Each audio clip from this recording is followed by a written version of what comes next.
Hello, good evening, everyone, and welcome. Momentarily, we'll be starting the regularly scheduled City Council meeting.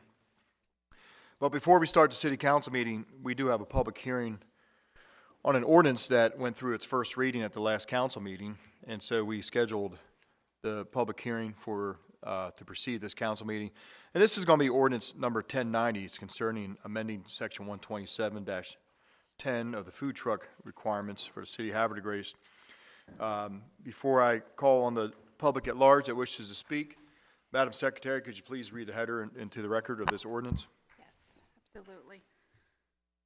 Okay, an ordinance by the Mayor and City Council of Havre de Grace, Maryland, adopted pursuant to the authority of Article 11-E of the Maryland Constitution, the local government article of the Annotated Code of Maryland, and Sections 33 and 34 of the Havre de Grace City Charter, to amend Section 127-10 Food Truck Requirements of the City Code, Chapter 127, titled Peddling and Soliciting. Thank you very much, Madam Secretary. So I'll be calling on the any member in the audience at large who wishes to speak on this ordinance, but I did have a citizen fill out a form ahead of time, so I will call on that citizen first. And I'd like to call for, and forgive me if I pronounce the last name incorrectly, Tony Honig.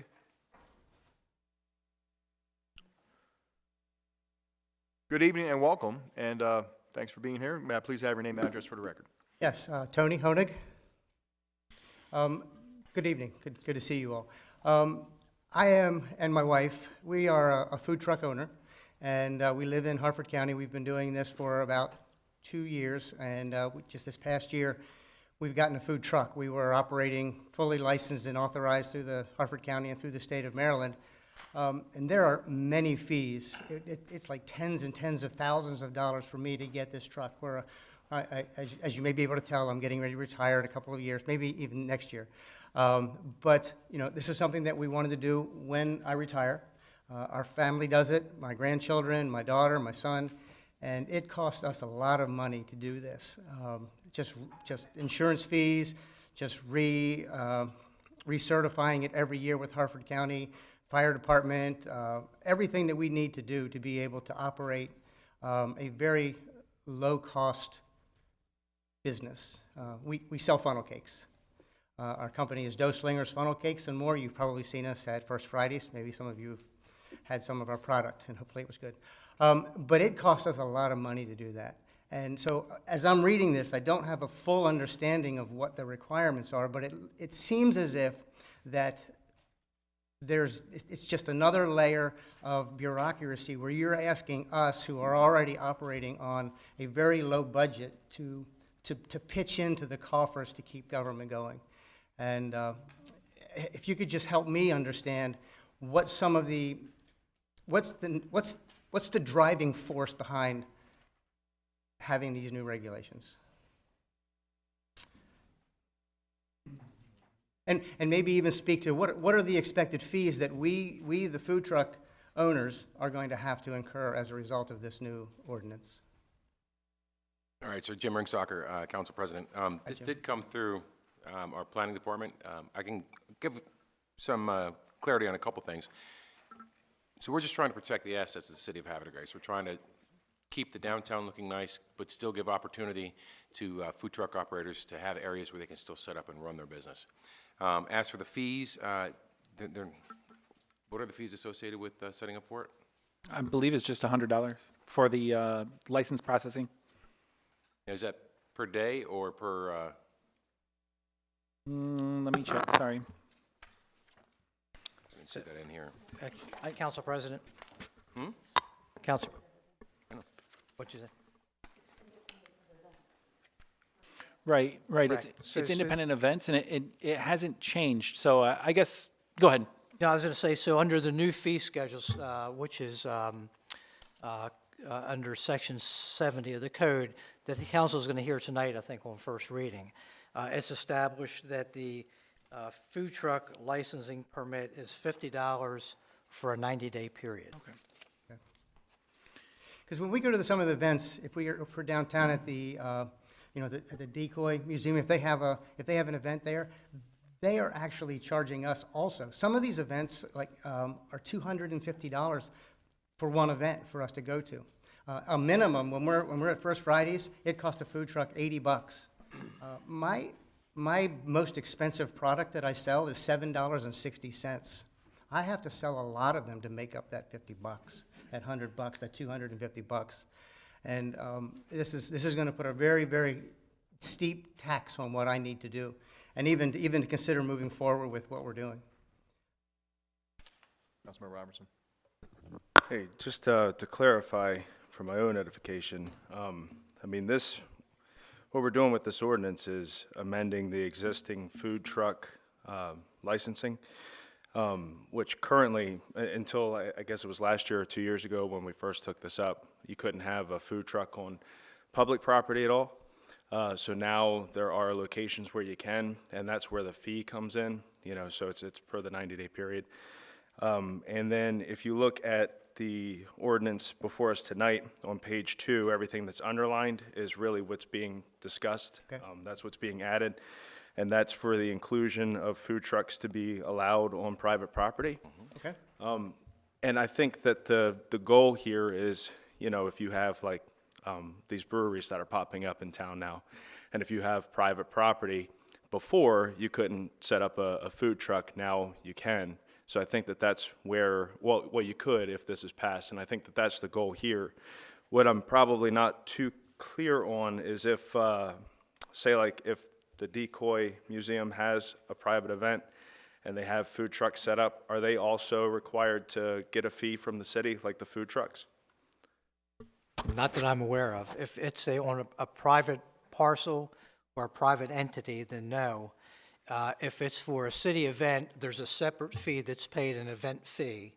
If you're going to set up in one of the 3 locations or 2 locations that we have here in the city, Hutchins, North Park, and was there a third one? I think just those 2 areas? We struck the one. Yeah, so those 2 areas, then you would have to get the permit, the $50 permit for a 90-day period. That's outside of an event, right? That's so outside if of an an event were event. happening, that would be a completely different process. A special event that's the city sponsors, there's fees that you have to pay to the First Friday group and that sort of thing. And that falls outside of this requirement. Correct. Okay? So to clarify, if, let's say if you set up at First Friday, they charge you $85, I can't remember what you said it was. You're not paying the fee to the city that we require additionally. However, we're providing more opportunities for you to set up and make more money for a $50 nominal fee for a 90-day period. 90 days. That actually provides you very minimal impact on your bottom line for a greater return and opportunity to set up on city property. So we like to see it as a win-win. We just want to not necessarily create another layer of bureaucracy, but make sure, again, we protect the assets of the city of Havre. Yep. And would that responsibility fall on the food truck owner, or would it be on the person? I'm assuming that the private property that we would be soliciting on, is that I would be able to pull up to that area and solicit, or would it be I would have to have at the request of the owner of the private property? Yes, sir, you have to have the private property owner's permission to be there. And if I read it correctly, only thing I need from them is the assigned signature that it's a letter stating that it's okay to be there. I believe that's right, yeah. Okay. All right. And that permit, that 90-day permit, that would cover all of those areas that are lined out in the ordinance. Okay. All right. Well, thank you very much. I appreciate your time. Thank you, sir. Thank you. We're still on public hearing for ordinance number 1090. Any other citizens in the audience wish to speak? Any comments from the council? Okay. Without any further comments from the public or the council, I now declare the public hearing on ordinance 1090 to be closed. The time is now 7:11.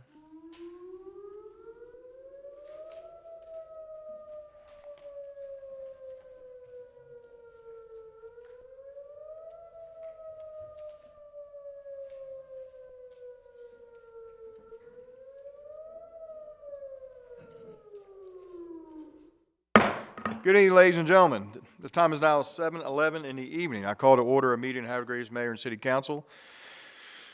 I'm going to call to order here, the roll call. We got, whoops, sorry, 1 second. Council President Ringsacher. Here. Councilmember Shenagus. Here. Councilmember Zinner. Here. Councilmember Boyer. Here. Councilmember Martin. Here. Councilmember Robertson. Here. All council members are present and accounted for. If everyone in the audience could be kind enough to join me for the Pledge of Allegiance and opening prayer, I'd appreciate it.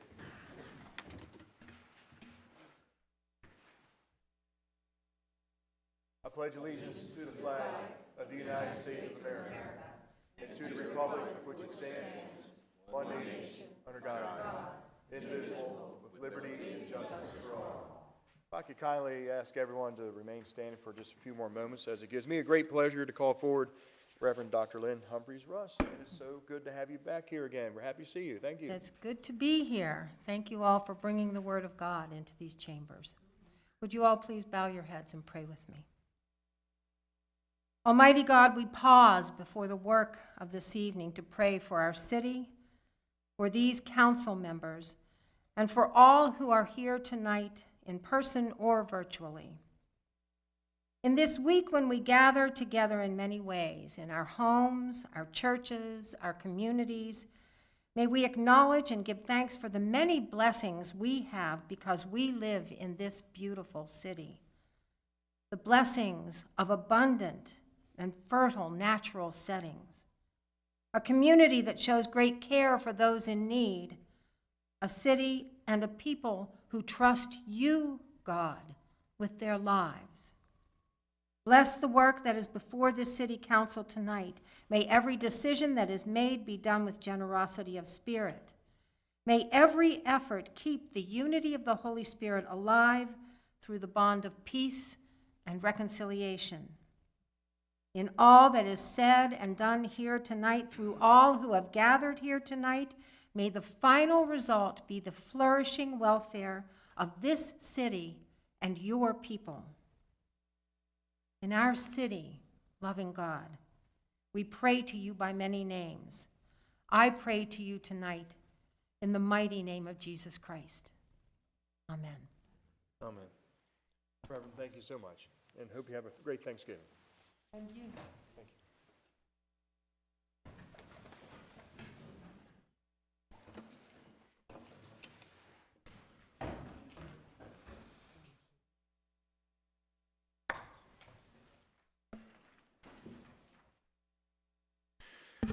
We're going to move to item number 5, approval of the minutes, City Council meeting minutes of November 27, 2022. Council have a motion to approve. So, second. Boyer. I have a motion by Councilman Martin, second by Councilmember Boyer. Questions or comments? I'm going to abstain. I wasn't here. Thank you very much, Councilmember Zinner. Councilmember Zinner will be abstaining. Any other further questions or comments? All those in favor say aye. Aye. All opposed say nay. City Council meeting minutes of November 7th, 2022 are approved 5-0 in the affirmative. Thank you, Council. We move on to item 6, comments from citizens. So this is the part of this evening's agenda. If you're here to speak on an item that is on the agenda, now's the time to do so. Also, if you're here to speak on any other matter of city business, we will also recognize you this time too. We used to have them separate on the agenda, but now it's one big citizen comment time. So if you're here to speak on an agenda item, now's the time to do so. If you're here to speak on any other city business, now's also the time to do so. I do have one filled out form, so I will call on that citizen first. After that, I'll call anyone at large. All you have to do is raise your hand. And I'd like to call forward Brian Stwarka. Did I say it right? Oh, awesome. Thank you, sir. Welcome, Brian, and may we please have your name and address for the record. Brian Stwarka, 920 Erie Street, Havre, Grace, Maryland. Welcome. Thank you. If my voice cracks and stuff, it's because I'm a little nervous first time being up here. So I was excited tonight when I came in, and one of the first things I heard the council say was protect our assets. So that's kind of what I'm here to do. I'm going to ask a couple questions. If I'm out of form or whatever, just let me know. I'll play by the rules the best I can. But I guess one of the things I'm trying to find out is who is Havre de Grace's traffic engineer? Do we have one? Normally that falls to the Director of Public Works. Director of Public, okay, so you'd be the subject matter expert on turn lanes and road signage and basically just general road safety? Yes, sir. All right, so I have a couple questions. I've been doing some research, looking into MDOT's Safety and Hazard Administration and going through some of their policies, I guess, if you will. I don't know exactly what they'd call it. So tonight I'm going to talk about 3 intersections. I'm sure these aren't the only three intersections, but these are the first 3 I've observed. So if you're on, of course it's going to have Juniata headed towards Asiago, you come to an intersection that has a dedicated turn lane going left. Same thing, you turn around if you're on Juniata heading towards Revolution Street. You get to Revolution Street, and again, there's signs for a dedicated turn. Most importantly, coming out of the high school, you take a right out of the high school going up Lewis towards Pulaski. There's a road sign, or there's a dedicated right turn sign, and then there's the left sign. All 3 spots do have white paint indicating, kind of a right lane and a left lane. MDOT specifies specifically to have a de-acceleration lane as well as lane markings. All 3 of those sites don't have them, with the exception of Juniata and Asiago. But the MDOT's responsibility, or what MDOT says our responsibility is to have at least a 350-foot de-acceleration, and actually that's a fib. 325 de-acceleration with another 100-foot of acceleration. So you pull and then you come to the stop. So a total of 450 feet of lines painted. Specifically, the most important one, or the one I'm kind of here for today, obviously we need to check them all out. The one by the high school, now that the high school's built, as you're going up Lewis Lane, the yellow line obviously jots out to the left. I measured today, it's about 5 feet expansion, but there's no lanes. On the right-hand side, there's entrances to 3 businesses. There's 3 parking lots. On the left-hand side, there's the entrance to CVS and that parking shop. And then after you've passed Burger King's parking lot, there's about a 10-foot white strip to determine, the right lane and the left lane. So, not having an engineer, I mean, you being the subject matter expert, maybe you could explain to me where I may be wrong and miscalculating the code by MDOT, or, if I'm wrong, let me know, and let me know why, please. And if I'm not, if you could, I guess, tell us what we're going to do to fix it. I believe some of the roads in question are state roads that would fall under MDOT. So in particular, I believe Juniata and Otsego and Revolution. I'd have to get back to you on Pulaski. But your question regarding the lane Some of these issues we bring up in the Street and Traffic Safety Committee, and they advise me, or we come together on a conclusion, and then we bring that forward to council, and they usually legislate the issues that I enforce. All right, so, in the couple conversation I have with MDOT has straight up said, we run Pulaski Highway, and no disrespect to Havre de Grace, you can tell because when you run down Pulaski Highway, you see lines, you see shoulder lines, you see turns, you see the de-acceleration lanes, the acceleration lanes for those dedicated turns. Also, in speaking to the MDOT, although MDOT is not responsible for the roads inside of City of Havre de Grace, the City of Havre de Grace is responsible to follow MDOT regulation, is my understanding. Again, if I'm wrong, feel free to let me know how I'm wrong. Ultimately, what I'd like to propose, and I don't know if it's I propose a motion or how it works, but that the City of Havre de Grace audits specifically all their dedicated turn lanes and the road markings to indicate it. Again, protecting our assets. We have 15-year-olds with temporary license driving with their parents entering into a 20-foot lane. That's a lane for one traffic. You have people pulling into business, pulling out of business, approaching a light. You have 16-year-olds, you have 17-year-olds, and I don't think when the high school was built, anybody really took a look at that intersection and all the mess it could make. Well, Brian, I'll tell you what, your comments interest me. I actually have a 15-year-old with a learner's permit right now, and it's really fun to go downtown with him.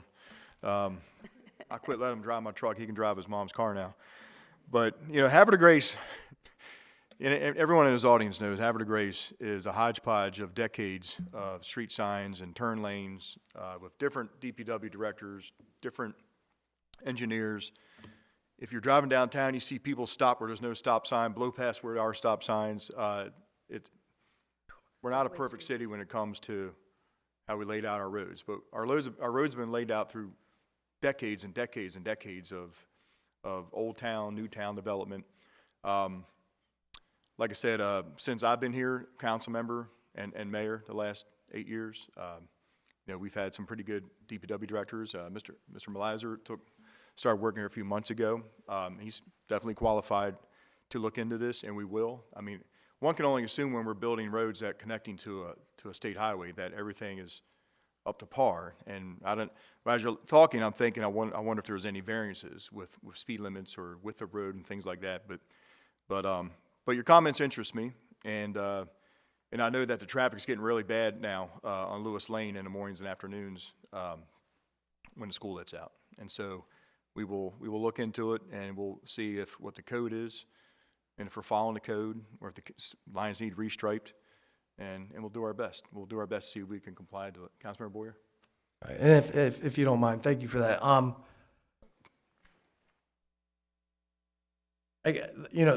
You made two comments. One of the comments being we have old this, we have old that. I mean, the idea is, to change and keep up with the change and keep up with the population and keep up with the growth.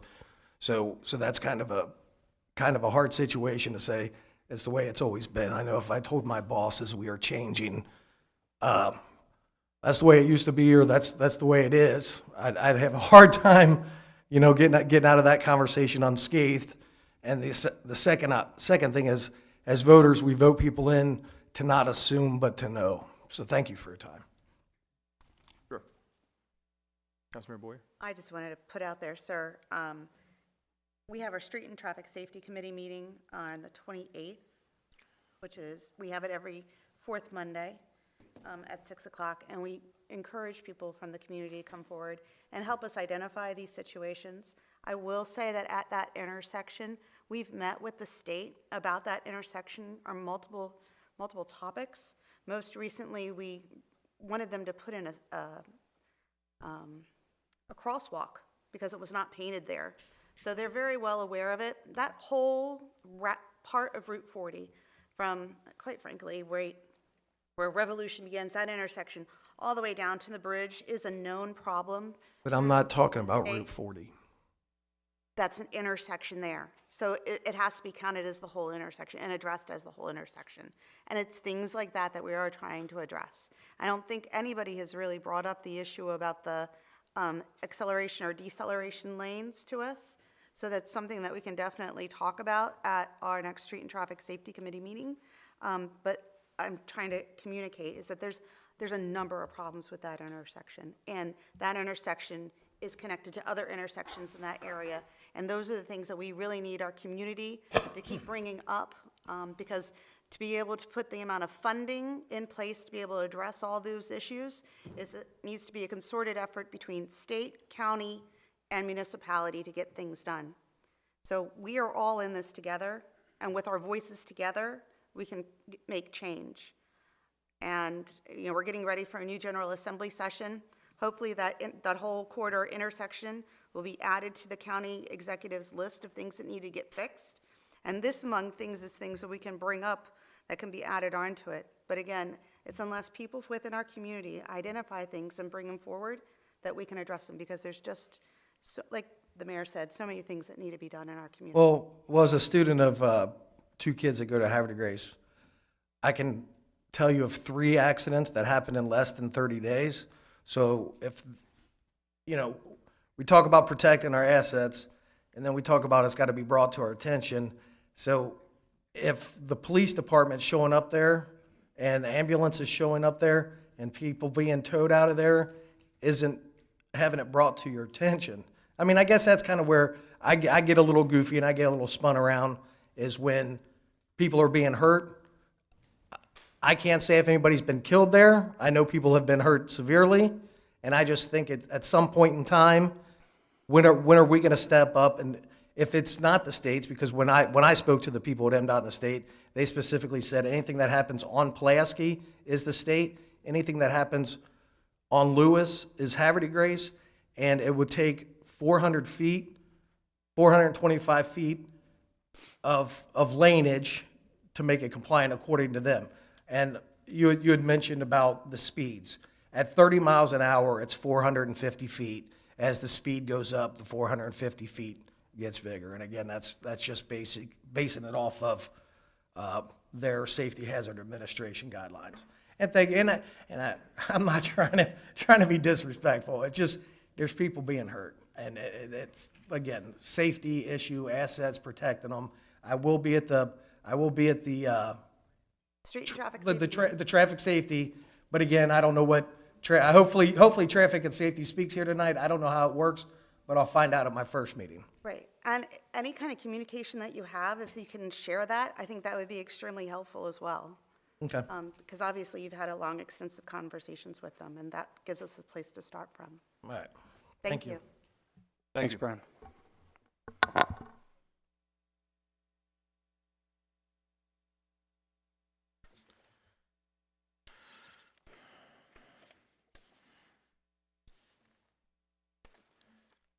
Okay, at this time, I will open up the floor to any citizen here that is here this evening to speak on an agenda item or any item of city business.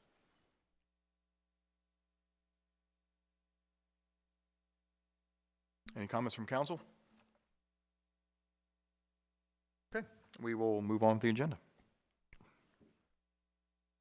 We're going to go to item 7, appointments. This evening, we have several appointments to our city's commissions. One to the Board of Elections and 2 to the Marina Commission. So we'll start with item A, the Board of Elections. And that's going to be under the council president's wheelhouse. Sir? Mr. Mayor, Council, citizens all, I make a motion to appoint Ms. Marcia Boyle to the Board of Election Supervisors. Second. Council, I have a motion by the council president, second by Councilman Martin. This is for the appointment of Ms. Marcia Boyle to the Board of Elections. Questions or comments on this appointment? Council President? Ms. Boyle has been a mainstay at our elections, and now she just wishes to participate on official capacity. Thank you very much, Council President. Any further questions or comments? All those in favor say aye. Aye. All opposed say nay. The appointment of Ms. Marcia Boyle to the Board of Election Supervisors is approved by a 6-0 affirmative vote. Thank you, council. We will move on to item B, Marina Commission appointments, and I will hand that off to Councilmember Schnagus. Good evening, Mayor, Council. I move to appoint Robert Busley to the Marina Commission. Second. Did you want to do one at a time or both? As well as John Narvell, the fourth. Okay. I move to appoint him as well. Also second. Okay, so we have a motion by Councilmember Schnagus and a second by Councilmember Robertson for the appointments of Mr. Robert Basali and Mr. John Bell IV to the Marina Commission. Questions or comments? No? Yeah, I'm joking. Go ahead. Well, I'd like to say and welcome both gentlemen to the Marina Commission as an opportunity for them to get involved with something that they are passionate about. John has been a slip holder for 30-plus years and really wants to see our community bring in our visitors, our residents, and just make it a great place for the marina to operate under the city's umbrella.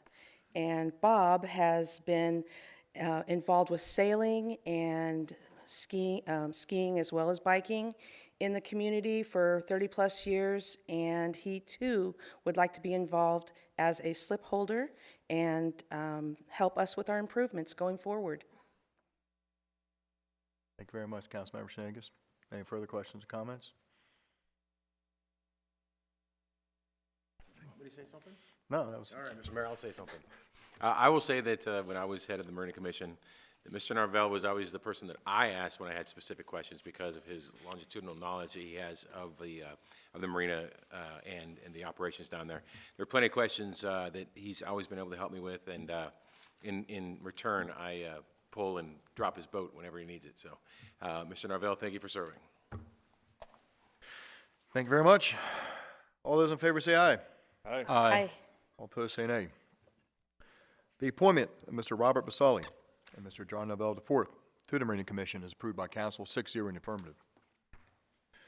Thank you very much, council. We move to item 8, which is the oath of office. Is Ms. Boyle here?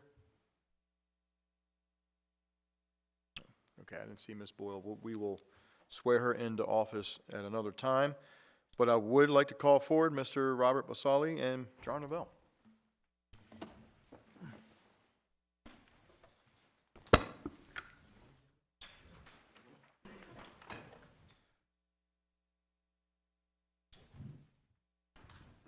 Gentlemen, welcome.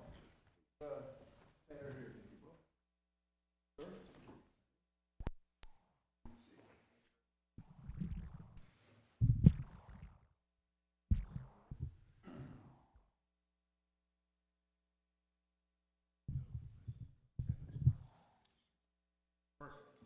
Perfect. Gentlemen, welcome, and thank you very much for being willing to serve and give up your valuable time to the city with the Marina Commission. Appreciate it. And what we're going to do, we're going to take the oath of office and start it off. Right hand, and I'm going to say the word I. When I say the word I, both repeat the word I, but then sir, state your name, and then you state your name, and then you both just say what I say, okay? Raise your right hand, repeat that. I I, Robert Basoli, do solemnly swear solemnly swear that I will fulfill the requirement that I fulfill the requirement for the office I'm about to assume, of the office I'm about to assume. that I'll support the Constitution of the United States.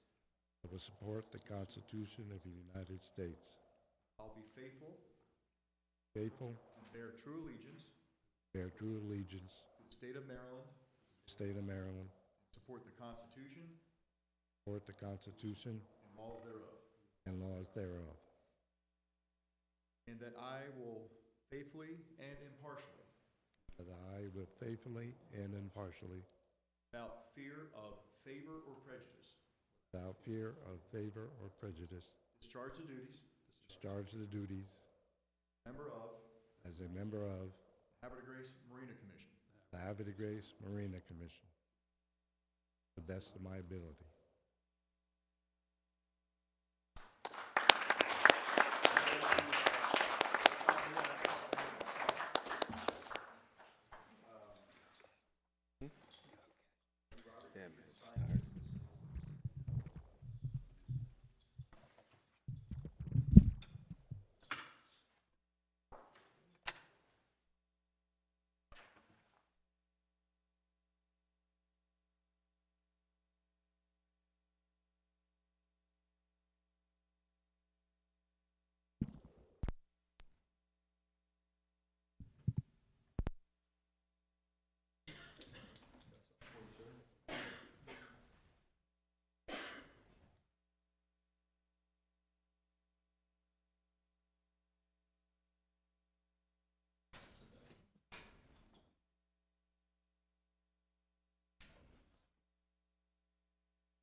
Good evening, ladies and gentlemen.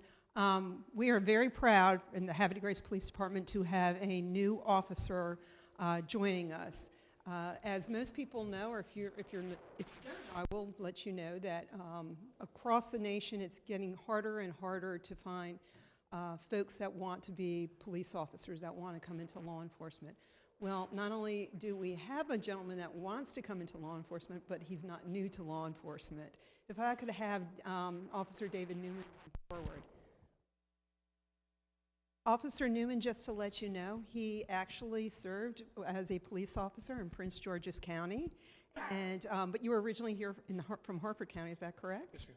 And he wanted to come back to Harford County, which we are very, very happy. He's got a lot of experience as a police officer in Prince George's County, and he also has a lot of experience as a school resource officer or working in the schools, which is very, very important to us.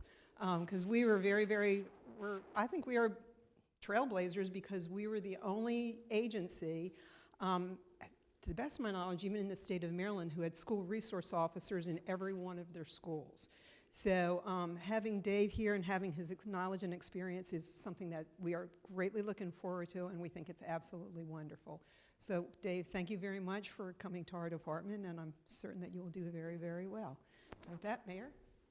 Chief, thank you so much for the introduction, Officer Newman. We're so happy to have you, sir. Thank you for choosing the city of Havre de Grace. Like I say, we're very confident that you're going to love working for the chief and the rest of your fellow officers in the department, and as well as the community. And also appreciate the opportunity here in front of these fine folks in the audience, as well as the camera that's going to be playing that people can see this, to introduce you to our community. And if you wouldn't mind, sir, just a quick background about yourself, what you got in law enforcement, and what brings you here, and what do you expect in the next couple of years here? Name's David Newman, retired Prince George's County Police, 22 years. Went over to Landover Hills, 2 years police officer. He's happy to come back here and be able to serve. I grew up in Harford County, went away after I graduated college and military, and just glad to come back here with my family. Well, I'll tell you what I like to do real quick is just administer the quick oath of office. And if I can grab this real quick from Risa. So it's going to be very similar to the oath of office you just saw with the other two gentlemen that joined the Marina Commission. So, perfect. Good. Officer Newman, I'm going to ask you to raise your right hand, sir, and please repeat the words after me.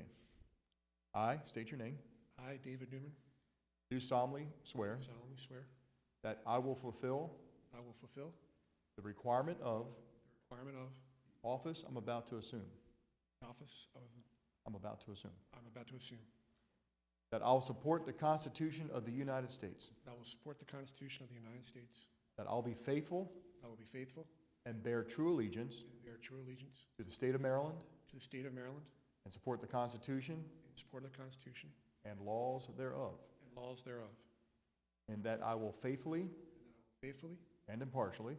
impartially, without fear of favor or prejudice, without fear of favor or prejudice, favor or prejudice, discharge the duties discharge the duties of police officer for the city of Havre de Grace of police officer for the city of Havre de Grace, to the best of my abilities. to the best of my abilities. Well done, sir.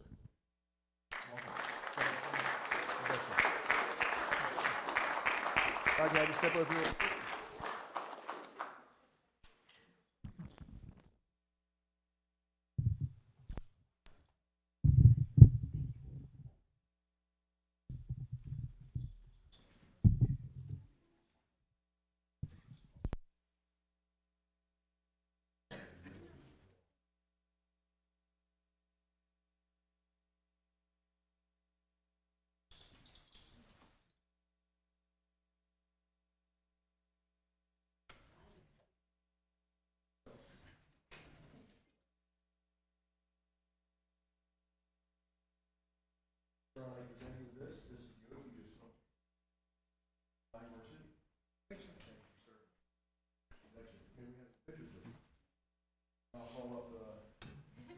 Some of your friends in the back.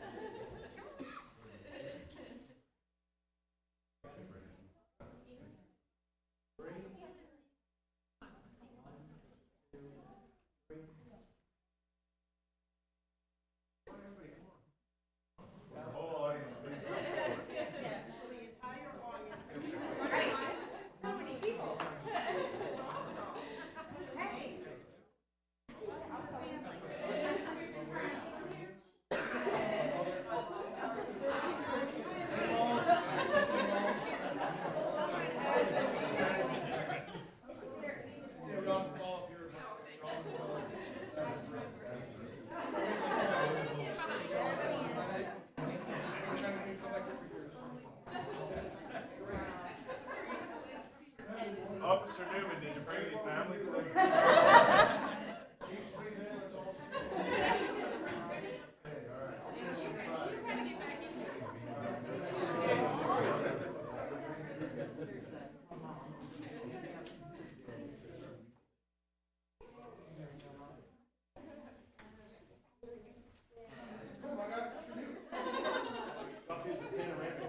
Clearly this man is well loved. Supportive family. I came to you in the back.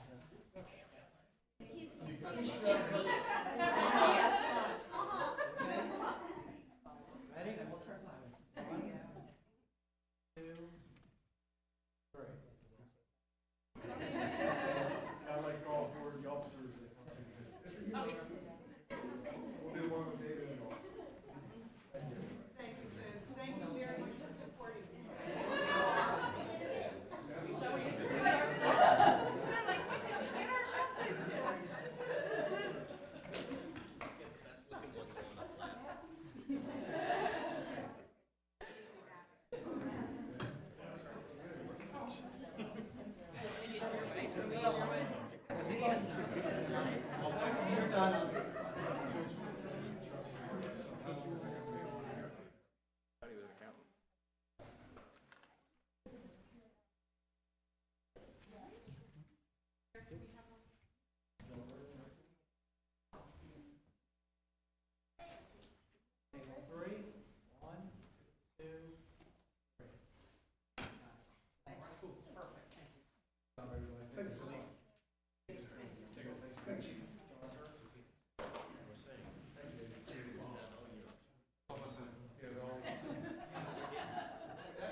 Thank you, everybody.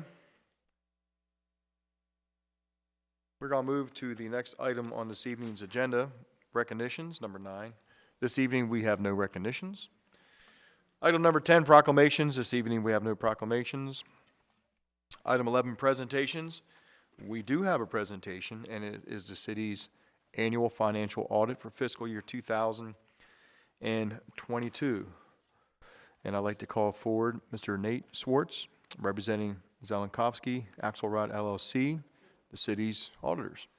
Good evening, Nate. It's good to see you, sir. Good evening, Mr. Mayor. Thank you for having me again. I'd like to start off with thanking George and his staff, as always. They got the information to us quickly. Erin, who's not with me today, we actually got through the audit. She's my senior. Well, she went to her honeymoon, so George and them were able to, get us the information. She worked a little bit down at the honeymoon too, but again, it was a clean audit again this year. We did it in accordance with generally accepted auditing standards, accepted in the United States, as well as government auditing standards. We issued a clean, unmodified opinion, which is the highest level of assurance we can provide as auditors. There were no material weaknesses in internal control that we had to bring forth to council. No disagreements with management, no consultations with other auditors that we were aware of. So I'm going to do a real high-level overview of it this year. I know you guys had a full agenda, and I was told to keep it short and sweet. One of the main things that I wanted to point out, your general fund, again, finished with a healthy position, about $6.4 million. $4.5 million of that, I believe, was restricted for next year's funding of expenditures. You maintained your reserve, so the emergency reserve maintained intact again this year.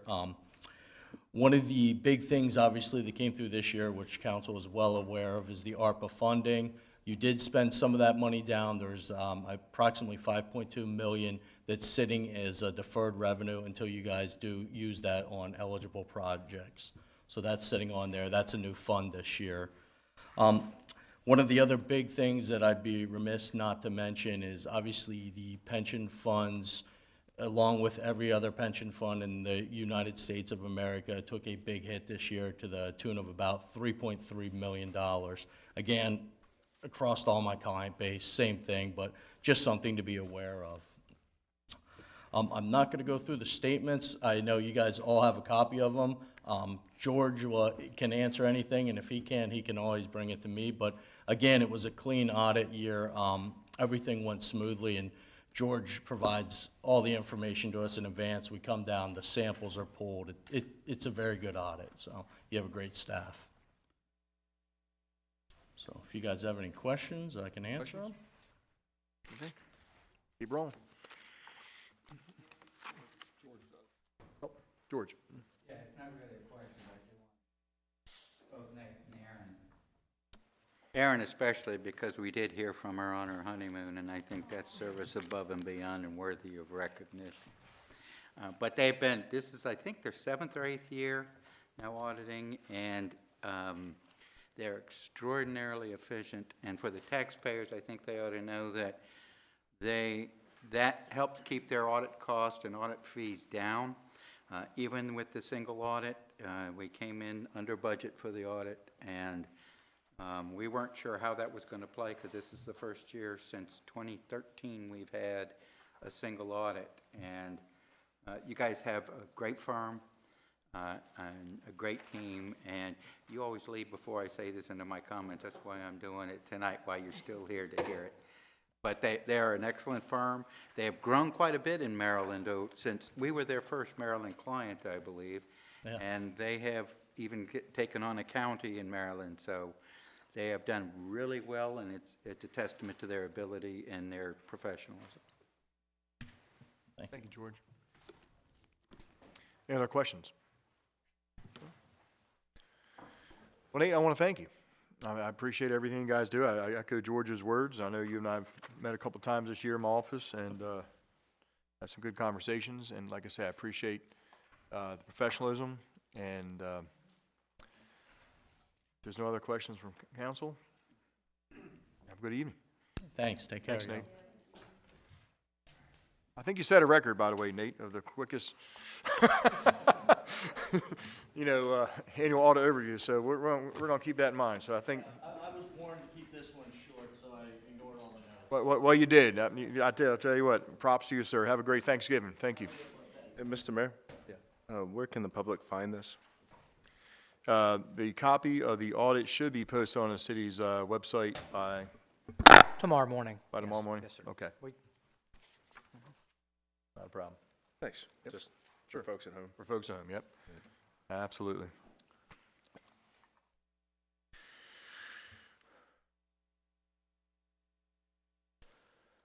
Okay, item 12, resolutions.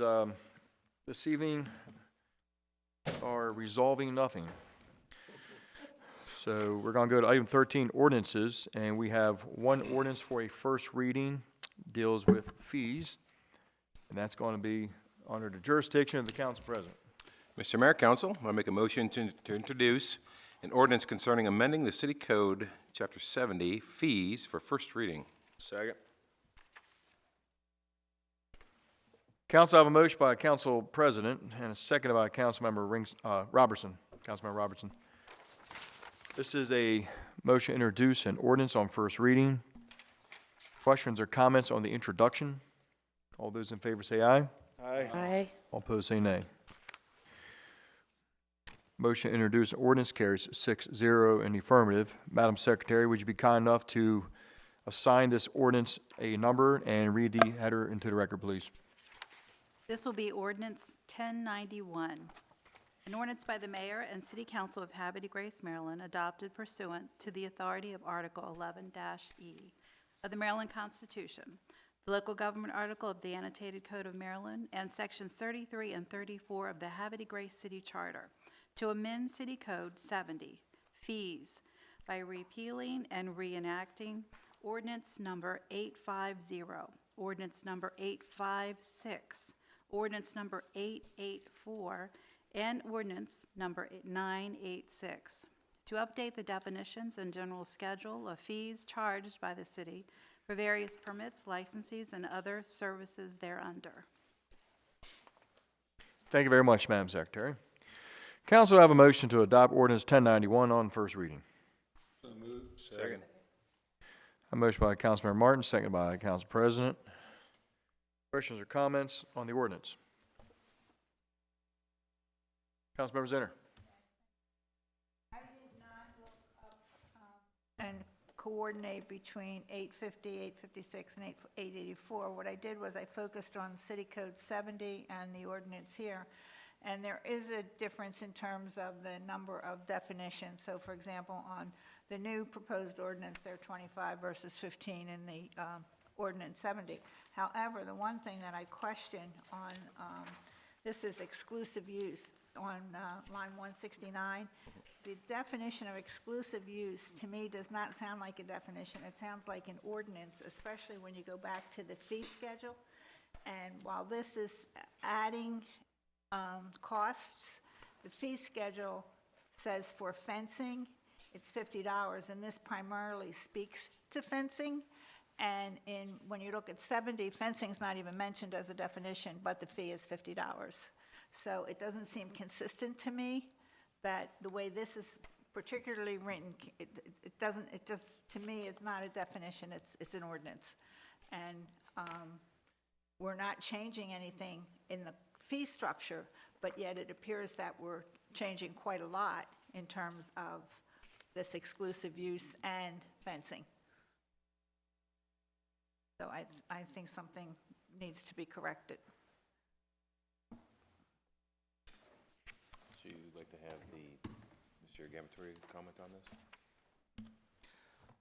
Sure. So in the last, I think it's the last page for council, because section 70 has not been updated for a long period of time. There is also some, within the definitions, exclusivity, non-exclusivity. We were trying to also address the use of right-of-ways on city property within the context of section 70, of the new section 70. What we did, because there are some fundamental changes within that are outside of what the old 70 looked like, we added in a public hearing, a third reading, and actually a fourth reading, and then we also would recommend discussions, maybe council have a work session to go along with the entire document, because it's a long overdue rewrite that's been overdue for some time. Because the others all seem to pretty much match a true definition, and this one doesn't. I'm sorry? I said the others seem to match a true definition, even though there's more. I mean, I can only compare what exists on both. Correct. And they match a true definition, but this is, it's new. It doesn't match a definition, it matches an ordinance, and the fee structure is the same regardless, so. Yeah, so there may be some adjustments on the fee schedule side to marry up, but I'm not sure I'm following you on where you're saying exclusivity is an ordinance. Because it talks about how exclusive use leases shall only be allowed where such exclusive use predated the adoption of the city code of March 1982. Right. And it also talks about stating that the subject property is no longer needed for public purpose, and it increases, it looks like it increases on the onus of the owner whether or not they want to follow this particular verbiage and pay additional monies or have their fences removed. So it sounds a little harsh to me in terms of what we're asking in something that's under a definition. Yeah. Do you want the only thing I'll say before the city attorney is anything, I think we have multiple issues here with, it sounds like where you would rather go down a different path with the right-of-way requirements, with leases and licensing, whereas we sort of captured it all in here with the requirement kind of being captured within the definition of in the fee structure with an associated fee to it. Either way that we want to do it is fine. If the council wants to go in a different direction, that's sort of why we added these extra work sessions and hearings to have that discussion. This is first read tonight. I don't know how detailed council had a chance to get into it, but I'm sure there's some other areas within the fee structures because a lot of things did get raised, increased. So okay. This isn't the end-all, see-all. Okay, I just wanted to point out what I thought was incongruous to me. Okay. And so if we're going to have more discussions about it, because I really Absolutely. think I would like to hear from the public about this, because it seems a little onerous in terms of changes to what we have today. Yeah, it is. And it was also, the intent was to try to address some of the issues that council has experienced coming up with these right-of-way requests and requirements for lease agreements. Okay, thank you. Thank you very much, Councilmember Zinner. Councilmember Robertson? Thank you, Mr. Mayor. So I just want to say thank you to namely Steve, and I'm sure that all of the directors had some input into these fees.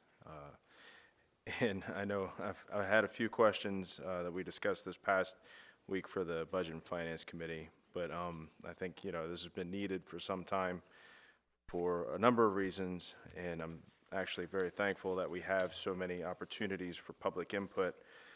I too agree, Council President, that a work session I think would be in order, maybe after the first or second public hearing. I'm amenable to either. But again, thank you for all the work that went into this, and I look forward to the next 2 months of deliberations. You're quite welcome, and I agree with your point.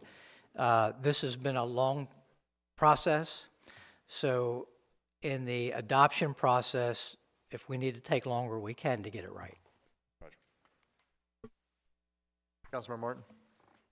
Just before we do our work session, I think one of the things the council just needs to look at is chapter C of the charter, section 75, and review that as well, so that when we have, thank you, Like I said, review Chapter C, Charter Section 75, in reference to property sale, transfer, or conveyance, so that it can be discussed with prior knowledge when we get into that section.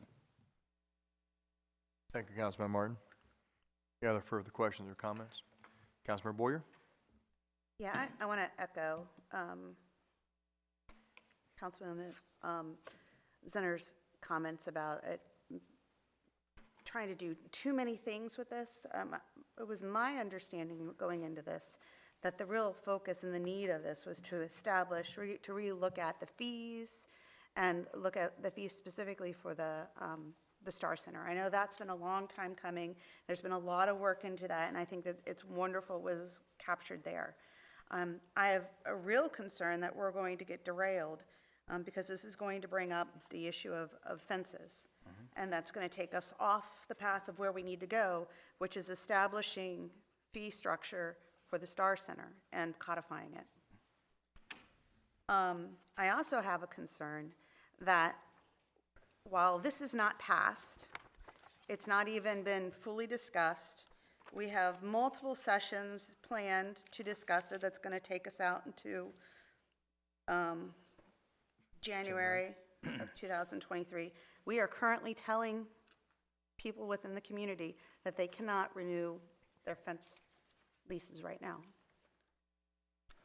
And that, to me, that doesn't make any sense because we already have a process in place for what you're supposed to do to get your fence permit. It's accepted. It's been voted on by all of us. And now we have staff who are telling citizens, no, they're going to pass something in a couple of months. And that should not be the way it works.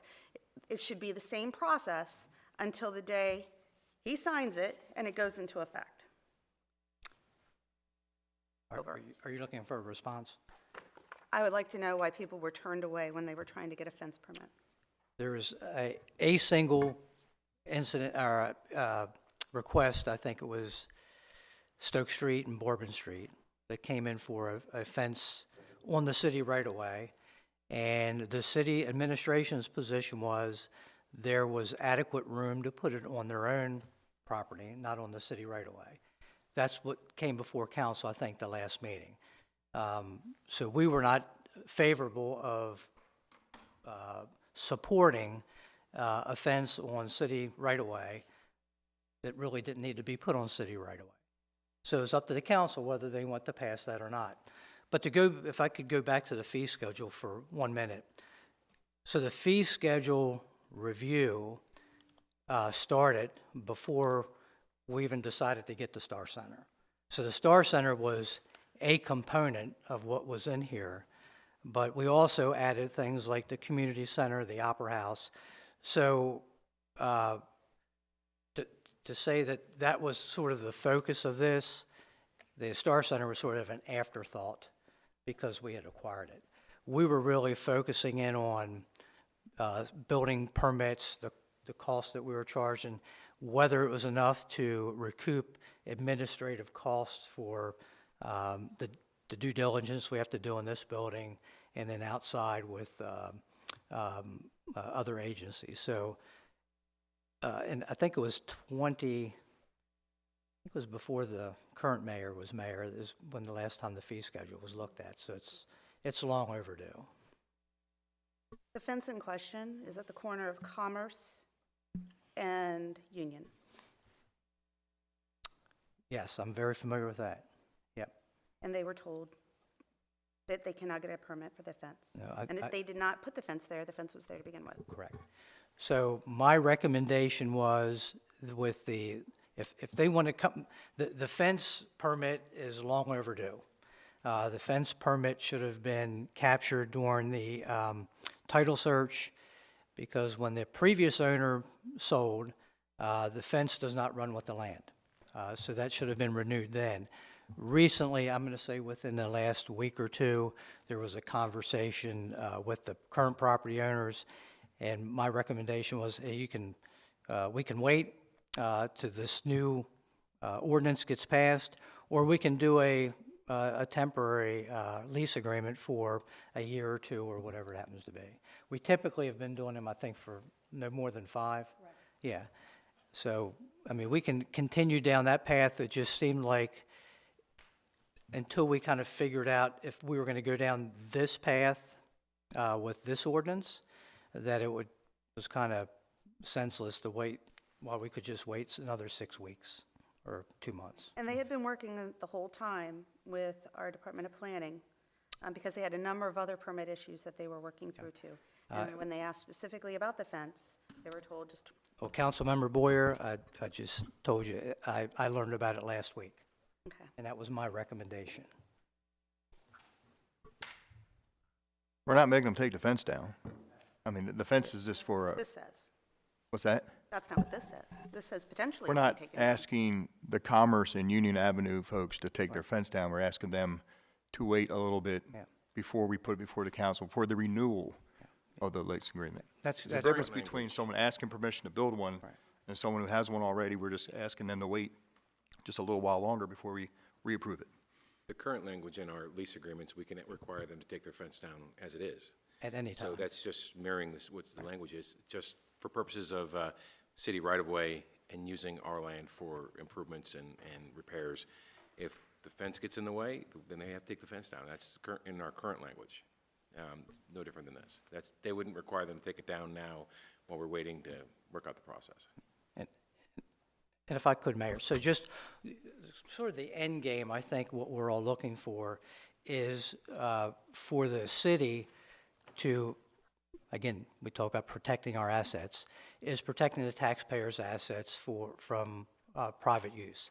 So I think the end game, at least in my mind, in the conversations we've had administratively, would be if the city doesn't really have a use for the land, but the property owner would like to use the land, then perhaps the alternative would be we could sell the property to the individual with a perpetual city utility easement. So that if we had to widen the road or widen the sidewalk or put a utility line in, then the city could. It would then get it off the city's books. It would go over to the individual. They would pay tax on it. And then they would take ownership of it with the exception of the utility easement that would be there. So that was sort of like the end game and some of the conversations we've had with the city attorney and how things have kind of progressed to where we are today, where we have what seems to be everyone purchasing a house, especially in the downtown, now has expanded their property lines to encroach on the city right away. And really there's no cost, there's no benefit that the citizens are receiving for that. A case in point was the passage of the fence agreement on the right-of-way at the corner of Revolution and North Adams, where the gentleman came all the way out to the edge of the sidewalk and it's taken about 10 or 12 feet of city right-of-way. I have no issue with the fence being there, but I think at the end of the day, the citizens deserve some level of compensation for the private use of a city asset. And that's sort of, I think, the end game we want to get. And that's where we kind of wrote in, we're thinking like this exclusive, non-exclusive, because quite frankly, there are a number of properties in the city, because we're so old, that the actual front door is on a city right-of-way. Those would, and there's nothing that we can do about that. There's nothing, no fault of the individual, it's no fault certainly of anybody in modern time government. And in those cases, it would be a one and done. If that's how you get in and out of your house, then the city's not ever going to take that land back or prevent you from getting in and out of your house. However, if you then decide to build a wraparound porch or you want to add another room and it's on that same right-of-way, different story. That then becomes more of an exclusive use. You're excluding everybody else and the exclusivity is for you and you alone. those are hopefully some of the conversations we can have, whether it gets into section 70 of the code or it goes somewhere else in the code, with a lease and licensing separate section. I think that's the conversation hopefully we can generate out of this document. But why does it need to be in this document now versus at some point in time with an ordinance that wraps it up into a nice package with a process? The council this is first read. You have second and third, multiple reads, you can exclude that part and give a recommendation to take it out, and we'll move it into another section that we'll create. It's in the reading stage. It's sort of, this is a draft. So it's council's document at the end of the day, to pass. Ms. Ishak? Yes, Mayor. Just to clarify, I wanted to advise council, take a look at section 75 of the city charter. I will send around a copy of some case law that suggests that in order to allow private citizens to use city property to the exclusion of other citizens, there first must be a determination that there is no longer public use for that property. Once that's determined, then you can decide how you want to proceed. However, it needs to be done by ordinance, not by resolution, under the Express Powers Act, and also after reading the Havre opinion. I can provide all of that information to you. One of the reasons we slowed down the process of these leases is because there was a lot of ambiguity in the city's past practices. It went back and forth, and after the Havre opinion came down, which was very specific, if conveyance of property, city property, is contained in the Express Powers Act, that means it must be done by ordinance. Our current setup does not even have that process. So we need to slow down, reevaluate, and make sure when we do these leases or we do these easements, we do them properly so that when people sell their homes, they'll have clean title, and so that the city's property is not being used over and over again by people who expand their yards with no additional tax benefit to the city. So there needs to be a clarified process. Yes, there's been a process in the past, but after the case law that came down and also looking at the Express Powers Act, it's clear that our process is not in conformance as clearly as it should be. And so it's a time to just take a step back, and I think that's what Mr. Gamatori was trying to state. If the council wants to do it by another way other than section 70 on fees, that's fine, but it definitely does need to be addressed because there's a lot of questions in the way the process is currently done. And also gives the residents an opportunity to, at a public hearing, state whether they think it's a good idea on that particular corner, for example, to have a fence. So it opens up the process to the community as well. But that's why everything was slowed down, is because we don't have that process in place yet. That's all I had, unless anybody has any questions. But I can send those sites around to you all if you need them. Thank you, Ms. Ishak. Any other questions or comments? Another question. Yes, Councilmember Zinner. So in your discovery and when you were putting this together, did you also consider, it talks about grandfathering in any property prior to 1982. So did you consider grandfathering in properties, any property prior to the change to the ordinance, so that we're not looking at the potential of asking people to remove fences when they already had a lease that previous councils had agreed upon? I think that I did not consider grandfathering, I didn't have that discussion about grandfathering anybody after 1982. That date was used because that was the effective date of our zoning code. And so a lot of those porches, fences, et cetera, may have already been there.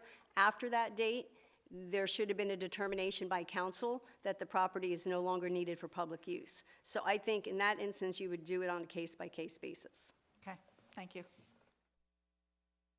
Thank you, Councilmember Zinner. Any further questions or comments before we do the roll call? Okay, council, this is going to be a roll call vote on ordinance 1091.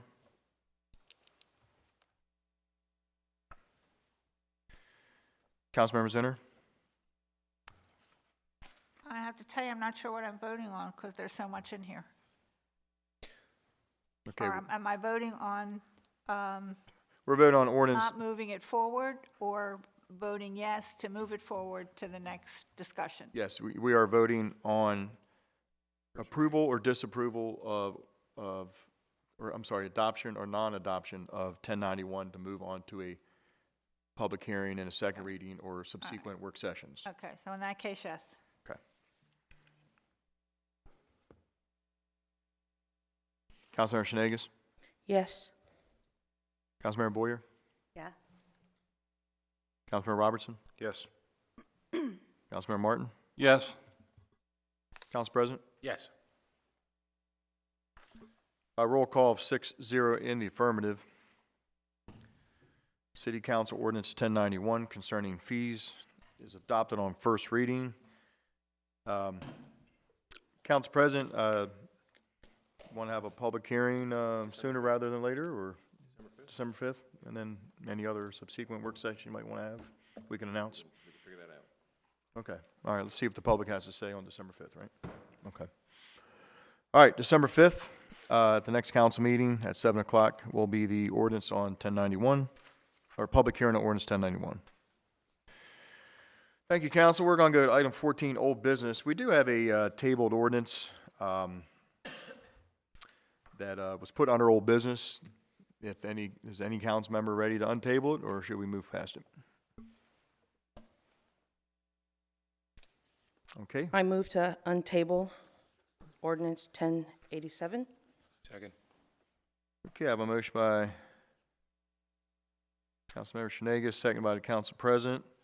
This is to untable ordinance 1087. All those in favor say aye. Aye. All opposed say nay. Motion to bring off the table ordinance 1087 carries 6-0 in the affirmative. Ordinance 1087 is now untabled and open for discussion, which means I need a motion. I move to discuss ordinance 1097 concerning amending chapter 205 zoning as it pertains to lot of record in a second reading. Council, I have a motion by Councilmember Shenanigans to discuss and debate ordinance 1087. Is there a second to discuss and debate? Second. Second by the council president. It's on the floor. Okay. Mayor, council, administration, folks in the audience. As you are aware, the Planning Commission reviewed ordinance 1087 and provided comments to the Department of Planning on October 24th, 2022. The recommended changes are useful for making sure infill development continues without unnecessary regulation while balancing and making new housing fit into the fabric of the neighborhood. After changes came in the first reading, suggestions are currently as follows and do not need to follow the zoning lot specification requirements. These proposed amendments require all lots between 5,000 square feet and 999 square feet in zoning R2, R0, RB, and zoning districts to allow the city's lot specifications.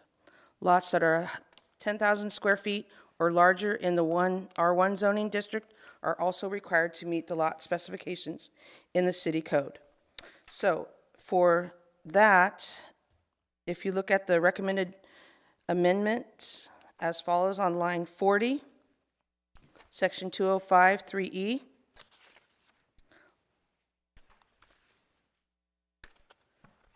less than 800 square feet should be changed to lots less than 5,000 square feet or less than 10,000 square feet in the R1 zoning district.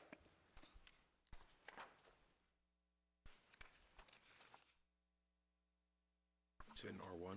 Yes.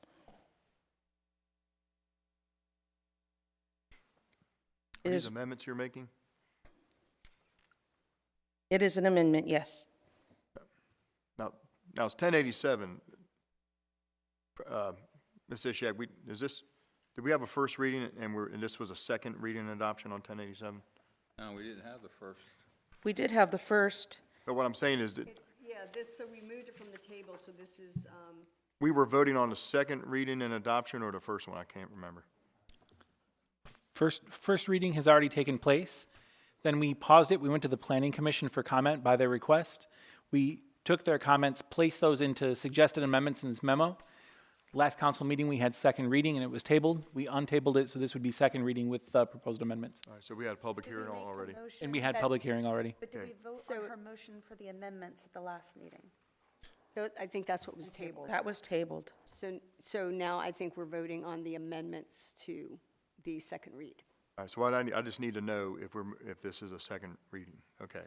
All right, so what you're proposing are amendments. See, right now we're under a vote of discussion. Okay. We're discussing and debating. And you're allowed to make amendments under discussion and debate. And when you're done your amendments, then I'm going to call for someone to make a motion to adopt this ordinance on second reading, and then we'll start. So we're just doing it a little bit differently because it was tabled. So Okay. what we're doing is we fostered a parliamentary procedure, which we did. We fostered an air of debate and discussion, which means you voted on talking about it. And while you guys are talking about it, you're very welcome to make a motion to amend it. But we still have to make a motion to adopt it, okay? So proceed with your amendments.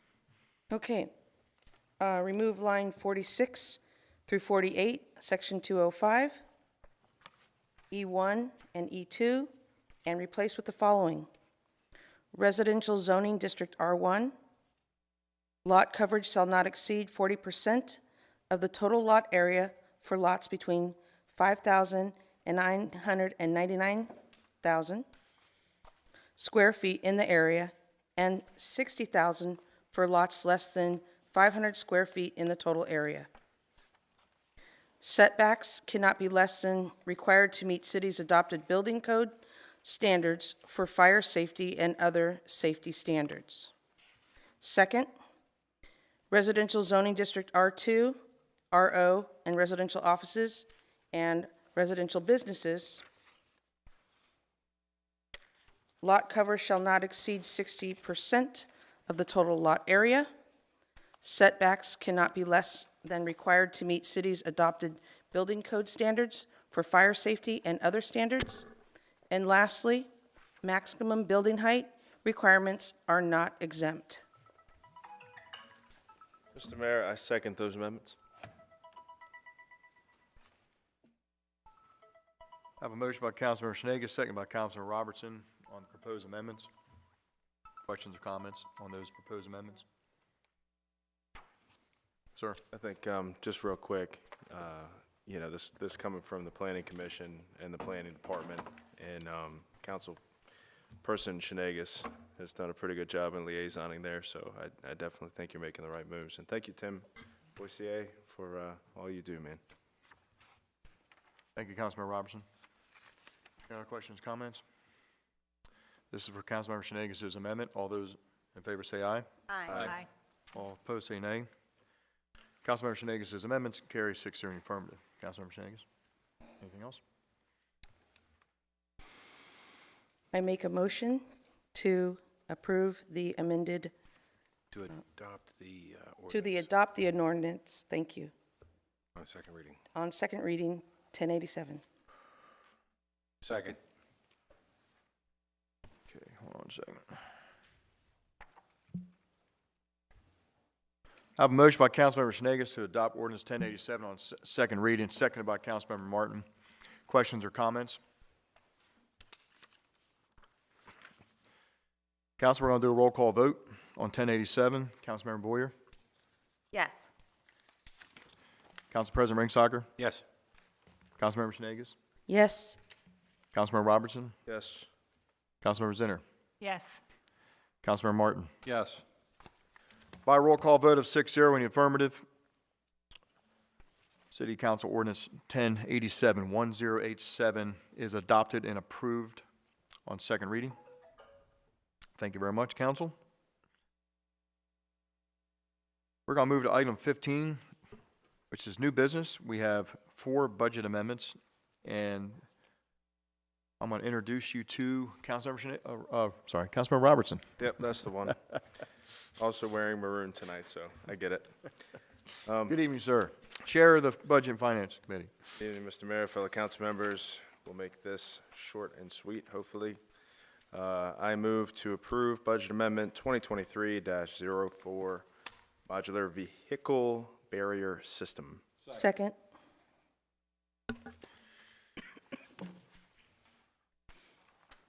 Council, I have a motion by Councilmember Robertson, second by Councilmember Martin. This is Budget Amendment 2023-04. Questions or comments? Councilmember Robertson? Thank you, Mr. Mayor. You know, it was interesting to learn about this, and it's something that that I found I think will be very useful for the safety of our downtown, especially as we have a lot of events. If you hear about, you know, parades and anywhere where pedestrians are, where trucks or cars have decided to go driving down and mow down some pedestrians, you know, it's very sad and very unfortunate and can lead to a very horrific event. And seeing these barriers will actually prevent the vehicle from moving past them. They'll like go around the vehicle and kind of like catch it. So I think that it's very cool. I know the chief was able to get a grant for that in $100K, and we're approving the additional $21K out of basically a fund that's dedicated specifically for police expenditures such as this. So this is a good use of funds, you know, for the safety of our downtown folks. So thank you for being forward thinking, Chief. Thank you very much, Councilmember Robertson. Councilmember Martin? Yeah, the other piece of this, and it was a nice move by the city and by the chief of police, but this was also supported by the Harford County Sheriff, Jeff Gaylor, because this device can not only be used in our city, but on needs can be lent out to other organizations as well, which is very, very important when we're talking about not only the safety of the city, but the safety of the citizens in Harford County. So it's a very nice thing. And like I said, with the support of the chief and the support of the Harford County Sheriff, the grant was obtained and we can use the safety precautions. Thank you very much, Councilmember Martin. Any other questions or comments? Councilmember Boyer? Mayor Martin, if the chief could just talk maybe so that people know a little bit more about the Police Restricted Fund 14 and where it gets its funding. Certainly. I apologize. First off, I also need to thank Ms. Julie Runke, because she works with the Havre Grace Alliance. She had actually approached us. She had heard that we were looking for grant money and that type of thing, and it had been very, very difficult to find anything for this type of a project. So they were looking at doing something to enhance the safety of the downtown area. So I said, have I got something for you?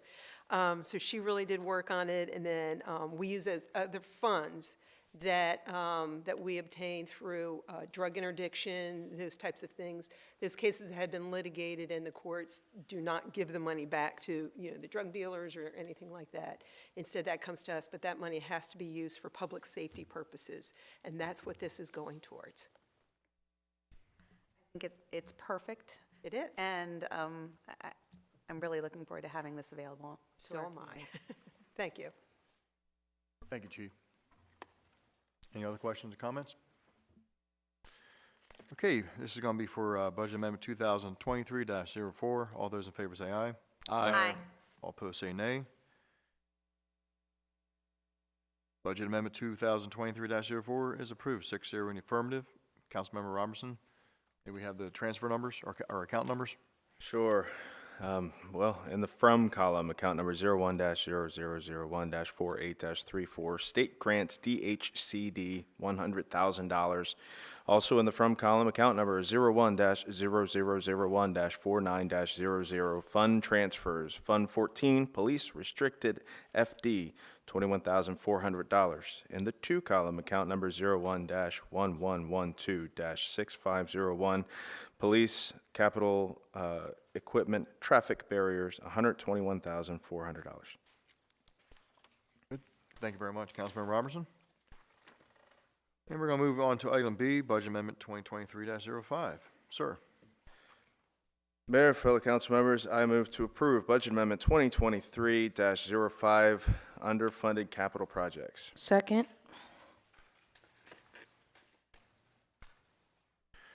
Council, I have a motion by Councilmember Robertson, a second by Councilmember Shenanigans. This is for Budget Amendment 2023-05. Questions or comments? Councilmember Robertson? Thank you, Mr. Mayor. So a couple different things are going on with this one. The main things I think to focus on are the adjustments from the beginning of year fund balance, which will be used to pay for some of the, it's a loan to Fund 9, used for paying for some of the meter costs, the new meters. We have several that are failing, and I guess with the supply chain the way that it is, having to get those up front so that when they do fail, we have them in stock and take care of it much more efficiently, I think is a good thing. It was already in the plan to do this over the next couple of years, but again, this is a forward-thinking project. Sir, I don't know if you want to add any more to that, EJ? Can you remind me of the additional question? Sorry, I was reading. Yeah, Fund 9 for the meters. So this was initiative to bring some of the outdated meters, correct me if I'm wrong, Mr. Gamatoria, to remove the meters from inside the homes to a more accessible outside. Thanks, EJ. And then a couple of things are just operating costs specifically for events. Our events have become quite successful, and with success also comes greater costs. So we're going to fund those events. We're going to fund our merchandise, which I believe Mr. Nemeth has been selling rather successfully, and promote the city of Havre de Grace in every way possible. Thank you very much, Councilman Robertson. Any questions or comments? Okay, Council, this is for Budget Amendment 2023-05. All those in favor say aye. Aye. All against say nay. Budget Amendment 2023-05 is approved by Council, 6-0 in the affirmative. Councilmember Robertson, want to give us a heads up on those account numbers? Again, I just want to go on record as I don't think that this part of the program is incredibly necessary, but I'll do it anyway just to appease you, Mr. Mayor. In the from column, account number 01-0001-49-98, beginning of year fund balance, $365,700, 01-0001-41-63, county stormwater management allotment, $96,600. In the from column, account number 01-0001-44-34, rent Star Center, $8,100. Account number 01-0001-49-00, fund transfers, critical area fund 6, $39,000. Account number 01-0001-49-00, fund transfers, water and sewer fund 9, negative $324,100. Account number 01-0001-48-34, state grants, $250,000. Account number 09-0001-49-01, beginning of year fund balances is for Fund 9, $79,900. Account number 09-0001-49-00, fund transfers, general fund 1, $324,100, for a grand total of $839,300. In the to column, account number 01-1091-6508, Star Center Rehabilitation, $40,000. Account number 01-1095-6207, Special Events, $63,300. Account number 01-1251-7083, Living Shoreline Projects, $238,000. Account number 01-1251-7084, Critical Area Remediation, $39,000. Account number 01-1292-6154, Opera House Maintenance, $15,000. Account number 01-1292-6274, Grounds Maintenance, $40,000. Water and Sewer, account number 09-1232-6140, meters, $150,000. Account number 09-1232-9064, Route 40, Sewer Force, Maine, $200,000.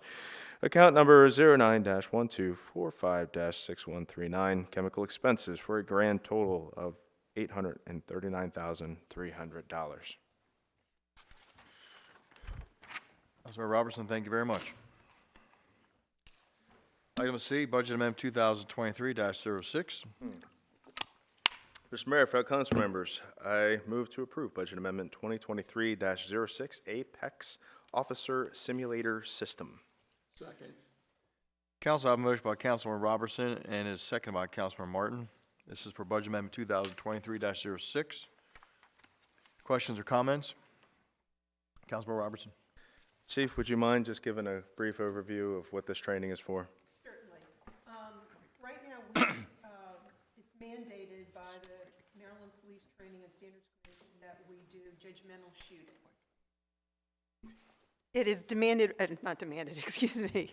It is mandated that we, as a law enforcement agency, all law enforcement agencies in the state of Maryland have to conduct what is called judgmental shooting. That is shooting not just on the range, but also in like some type of a simulator capacity. And the simulator that we've had, we actually had that before that was even mandated, but the simulator that we have now is no longer operable. And it would cost us about half of what it would be just for this new Apex virtual training system. The other thing with the old system is even if we did repair it, it's stationary. We can't move it around, take it to other locations where we can with this Apex training system. The other thing about with this new training system is it will also work with all the other weapon systems that we have. And when I say that, I mean simulating using OC spray, the taser, the asbaton, those types of things. So that's why, again, this is more of the virtual training, more state-of-the-art than what we have. Because what we have is extremely outdated, even if it was operable.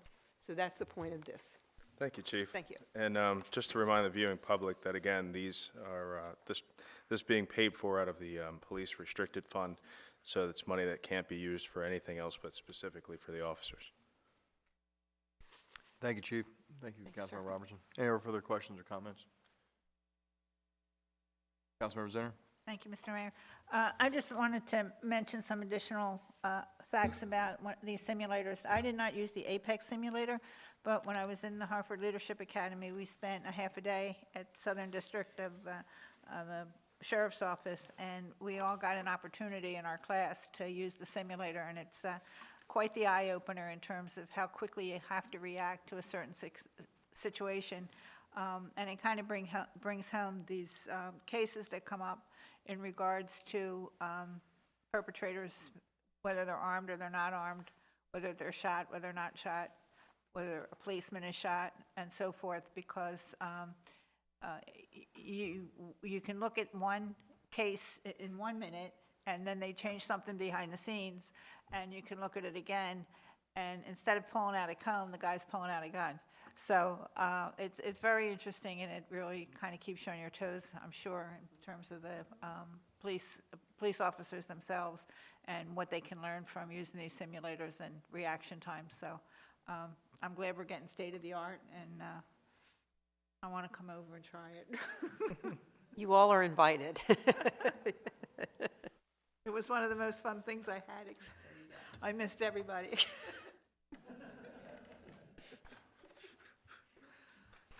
Thank you very much. Councilmember Zinner, any further questions or comments? All those in favor say aye. Aye. Aye. All opposed say nay. Budget Amendment 2023-06 is approved by council 6-0 in the affirmative. Councilmember Robertson, the account numbers for the record, please.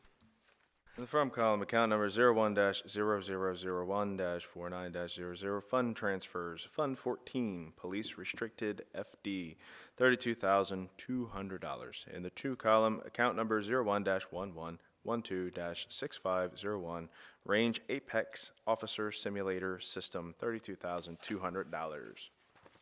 Thank you very much, Councilmember Robertson. And the final item, item D, Budget Amendment 2023-07. Sir. Mr. Mayor, esteemed colleagues, it gives me great pleasure to introduce for approval tonight Budget Amendment 2023-07, Record EDA Grant and Increased Tourism Funding.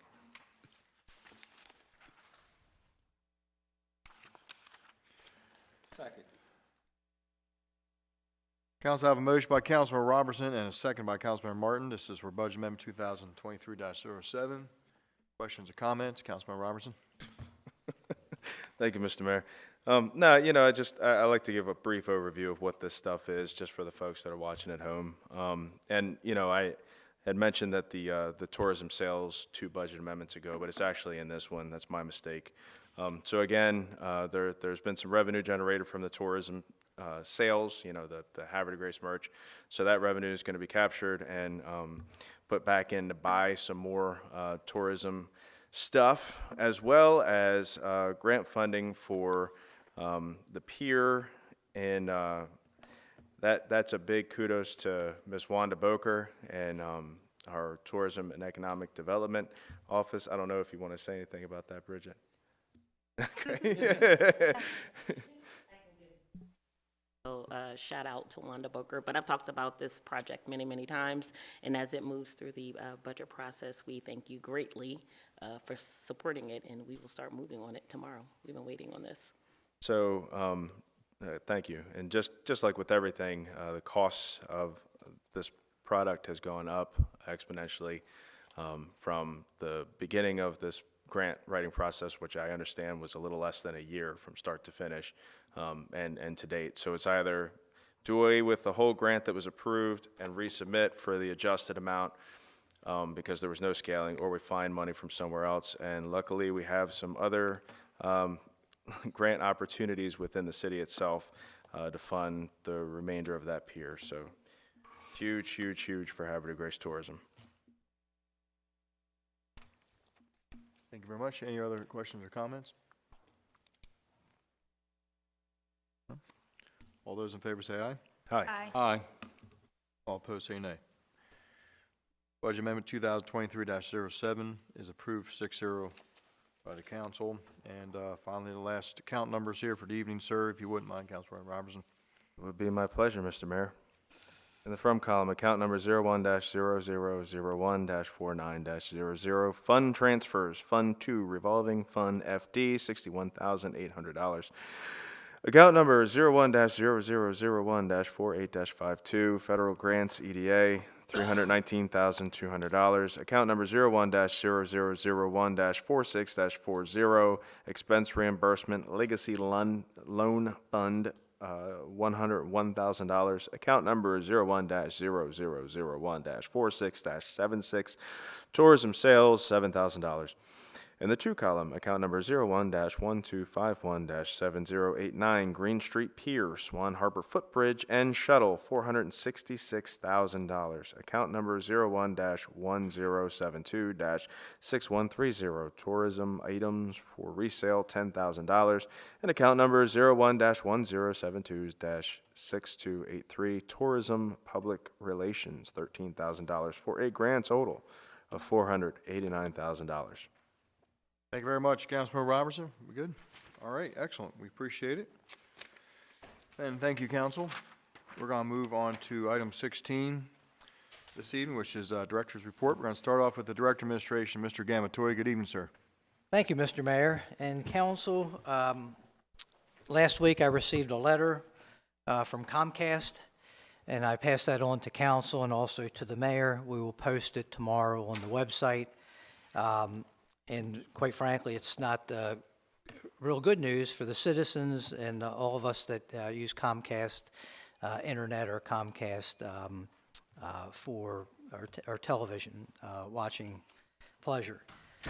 There's some significant increases in cost. I did reach out to our representative last week and spoke to him today, Antoine Banks, who is extremely responsive every time I call him on any item. When we have a citizen complaint or connectivity issues, Mr. Banks is always very quick to respond back to the city. Primarily costs they're seeing on their end is a lot to do with sports channels and the costs that are passed down to them. You know, when we see these large NFL contracts and the different media outlets paying billions of dollars for access to sporting events, that all trickles down to us, and it winds up getting passed on to the consumer. So just to let the general public know, and I'll reiterate because I know council a lot of times gets questions from the public about why not FiOS, why not some other a company coming in to provide us with that service. Any and all companies that provide any type of internet or phone or computer services are always welcome to come to the city. We have Comcast. Anyone that comes in, we charge them by ordinance. There's a fee for them to be able to have the privilege of coming here and having access to our citizens. They pay that. It's a 3% charge. It equates out in the revenue side of the budget of about $150,000 a year or so.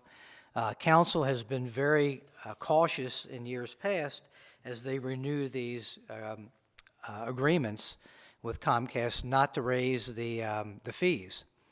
We could certainly raise the franchise fee to 5%, but at the end of the day, it's going to get passed on to the consumer, so it's sort of a moot issue.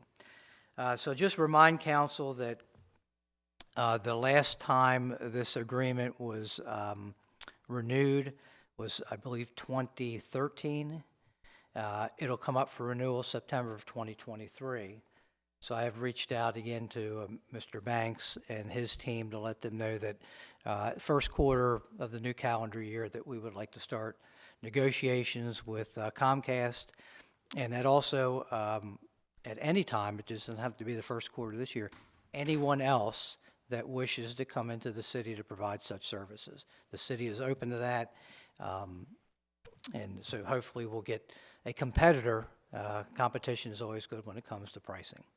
So I just want to let council know, kind of follow up on that letter, but as importantly, let the citizens know that a cost increase is coming, and it's actually will be on your next bill. So there's not a whole lot of, it's in the November billing cycle that's going to be coming out. So there's not a whole lot of advance notice. On a good note, and I hadn't had a chance to talk to the mayor about this, but I thought he would like this. One of my former history teachers, Mike Ruprecht. I don't know if you know Mike Ruprecht. He was a teacher at Havre Grace. I don't know how long he's been retired, but some time, I'm sure. So he was my U.S. history teacher. He reached out to me and just wanted to let me know that in the early 90s, there was actually an audio audit and a photo audit done of the city that he did as a project with his senior classes. Wow. And the audio audit has some, I think L. Shank is on it. I'm not sure who else. But importantly, they took a lot of photographs of very historic buildings, they thought at the time, and then they did like an overview of them. So he's providing us with that information.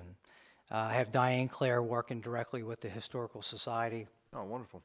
Yeah, so I know it was, as you as a council member, started the every 10-year photo audit of the city. That was under your one of your pieces of legislation. So I thought it was cool now, at least we may have in part one from the 90s that has some level of structure to it. So we're looking forward to getting that, and when we get it, we'll certainly be sharing that with council. And then lastly, I just want to make sure that for the public's sake, because the Tourism Advisory Board meets in these chambers once a month, and there was a piece of misinformation that was given by one of the members, and it had to do with the Arts Commission, the Mayor's Arts Commission. They have saved up and banked some money, and they're going to start looking at the development and the placement of a statue somewhere in the city. And they'll be coming back to mayor and council with that information. However, it was sort of couched incorrectly. The reason why is we have asked them to start spending their savings and come up with a project that they could be proud for and leave their legacy. the way it was couched was that the Arts Commission was being disbanded. Their account was being disbanded, not the Arts Commission. So I didn't want the Arts Commission, who does a great job with the city, the Children's Arts Festival, and a number of other programs that they do. I didn't want those minutes to get published. I did ask Tammy Brinkman to make a little asterisk so that the Arts Commission didn't think they were getting ambushed and disbanded. It was just a misquote by an individual that was there that really wasn't in direct contact with the Arts Commission. And with that, Mr. Mayor, I'll try to smooth that out before it gets any traction. That's all I have. Thank you very much, Mr. Gamatory. I appreciate the clarification there. Necessary. Good evening, Mr. Tim Boursier, Director of Planning. How are you, sir? Good. Good evening, everybody. You guys are always giving thanks, so I just wanted to thank all of you for taking on some of these complicated zoning issues. It's something I went to school for and something I do for a living, but it's not necessarily easy or makes sense to everybody. But I really even appreciate that you tabled the last ordinance and took extra time to read through the memo. Extra thanks to Councilmember Shanegas. She comes to every Planning Commission meeting prepared. She's active, and she's usually leading the discussion when there's questions from the people on the Planning Commission. So thanks to everybody for taking on some of these issues. We're currently working on the comprehensive plan. As all of you know, we had our first comprehensive plan workshop with the Planning Commission on last Monday. We were working on the visioning with them. Besides December, the second Monday of every month, we'll continue to have those Planning Commission, comprehensive plan workshops with the Planning Commission. Those are open to the public, so anybody who wants to come and give input, they can. The topics for discussion are included on the agenda for that. They're put out 14 days in advance. They're on the city's website. We're also still taking comments from for the Envision Havre de Grace website. The story maps is part of our comprehensive plan process. If you go to our website or you type in Envision HDG into Google, you can go on and see a wide variety of these story maps that we discussed earlier, and you can continue to give us input through the end of January next year. And one final reminder, the bicycle pedestrian plan project for Route 40, that is currently in its public input process. The last day to give input as a member of the public, and we urge anybody who's interested, is Sunday, the 27th of this month. So if anybody wants to go online to publicinput.com/ let me make sure I have this right, /US40 bike ped. So it's US40 BIKEPED, and that's at publicinput.com. You can go on, you can read all the information materials they have available, and leave informed comment about your ideas of where that bike path should go and what it should look like, and any other ideas you might have. So we urge anybody who's interested in that project in any way to please go and leave public input on it. That's it. Thank you very much, Tim. Appreciate the update. Any questions for Tim? Thank you. Thank you, sir. Good evening, Ms. Johnson, Director of Economic Development Tourism. How are you this evening? I am well. Good evening, Mayor, Council, and citizens at home. This weekend, the Market Street Brewery held a soft opening. They are located at 203 Market Street, which is also at the foot of Bourbon Street. I reiterate, it was a soft opening because we haven't been invited yet, so you did not miss anything. We are going to plan a grander opening for them to include the Chamber of Commerce and do a regular ribbon cutting. They wanted to take this opportunity over the weekend to work out some of their quirks. I've already heard back from them with some new ideas, which also includes a food truck, so this conversation is very appropriate. So we will be moving forward with them, and it's great, again, to have another business opening in the city of Havre de Grace. The planning department issued a use and occupancy permit for Chanel Jewels Beauty Bar, which will be located at 409 North Union Avenue. So another small business opening, which is also good. Last week, our consultant, Wanda Boker, submitted a grant for FY23. This grant will include LED fund lighting for the water treatment plant and DPW and wastewater treatment building. So this continues the 5-year grant. We've already used year 1, which replaces the lighting in this building and the police station. Next year, we will replace the lighting in the water treatment plant and the wastewater treatment building, and we will continue for the next 5 years if we are awarded the funding, which I have no reason to believe they would stop funding us in the middle of the process. Thank you, Council, for approving the budget amendments. We have been waiting patiently, so we thank you. I know that you know a lot about our projects. I have been talking about this for almost a year now. Every project funded by the federal government this year, of course, needed additional funding. So before I went to Steve and George pleading for this funding, I did look everywhere. And we went back to the federal government, and they said, we will absolutely not give you any additional funding because we don't have any to give. Every project needed funding. So therefore, I did. So thank you to my Director of Administration and to George for at least helping me seek this funding and bring it to you. So we're like really going to order the shuttle bus tomorrow. Thank you. We are going to advertise a position out of my department probably in December. It will be for a part-time Main Street manager / tourism coordinator. We are going to combine these positions, we think, together. It would be somewhere between 25 and 30 hours a week. Combining these positions, the Main Street manager position is also funded through a grant. So I'd like to publicly thank Julie Ronke, who had been the Main Street manager for the past 5 years, working under the Alliance, for her service. She will be back in the spring as a volunteer. She's doing some work with the Lock House, so I couldn't gotten this far without her, so just a public acknowledgement. And for that job position will be advertised on the city website in December. And tourism, I'd really like to give a shout out to my tourism manager as well, Lori Orzowitz. Lori does a great job in the tourism office. She hasn't had a part-time person in over a year now. So I am working to fill that void now, and that person, again, will have double duty as the Main Street manager and tourism coordinator. Lori is launching a blog, a tourism blog, and we are also launching a whole new look for the tourism website, which should launch on December 1st.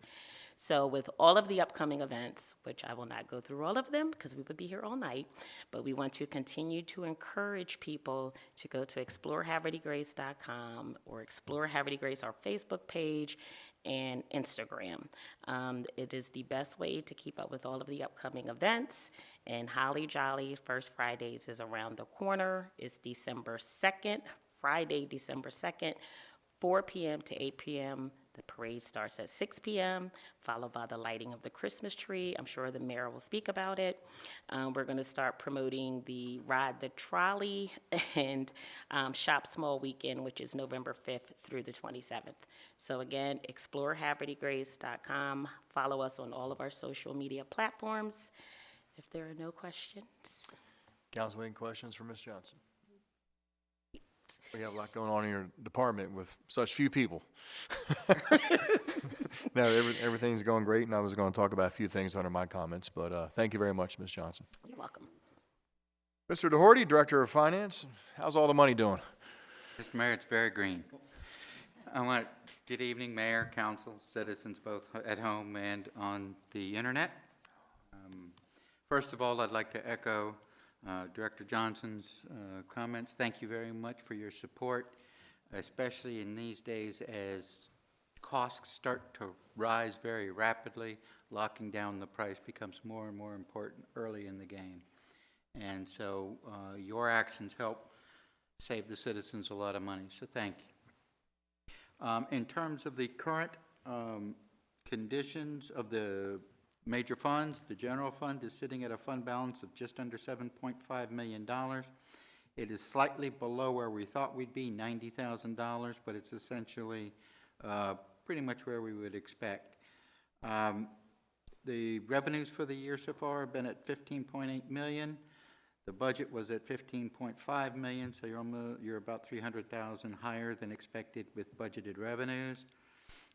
Expenses are running at just about $8.37 million, and the budget at this time anticipated just a smidgen under 8 million, so we're actually spending a little bit more, but again, as you've seen from your budget amendments, costs are going up, we're doing what we can.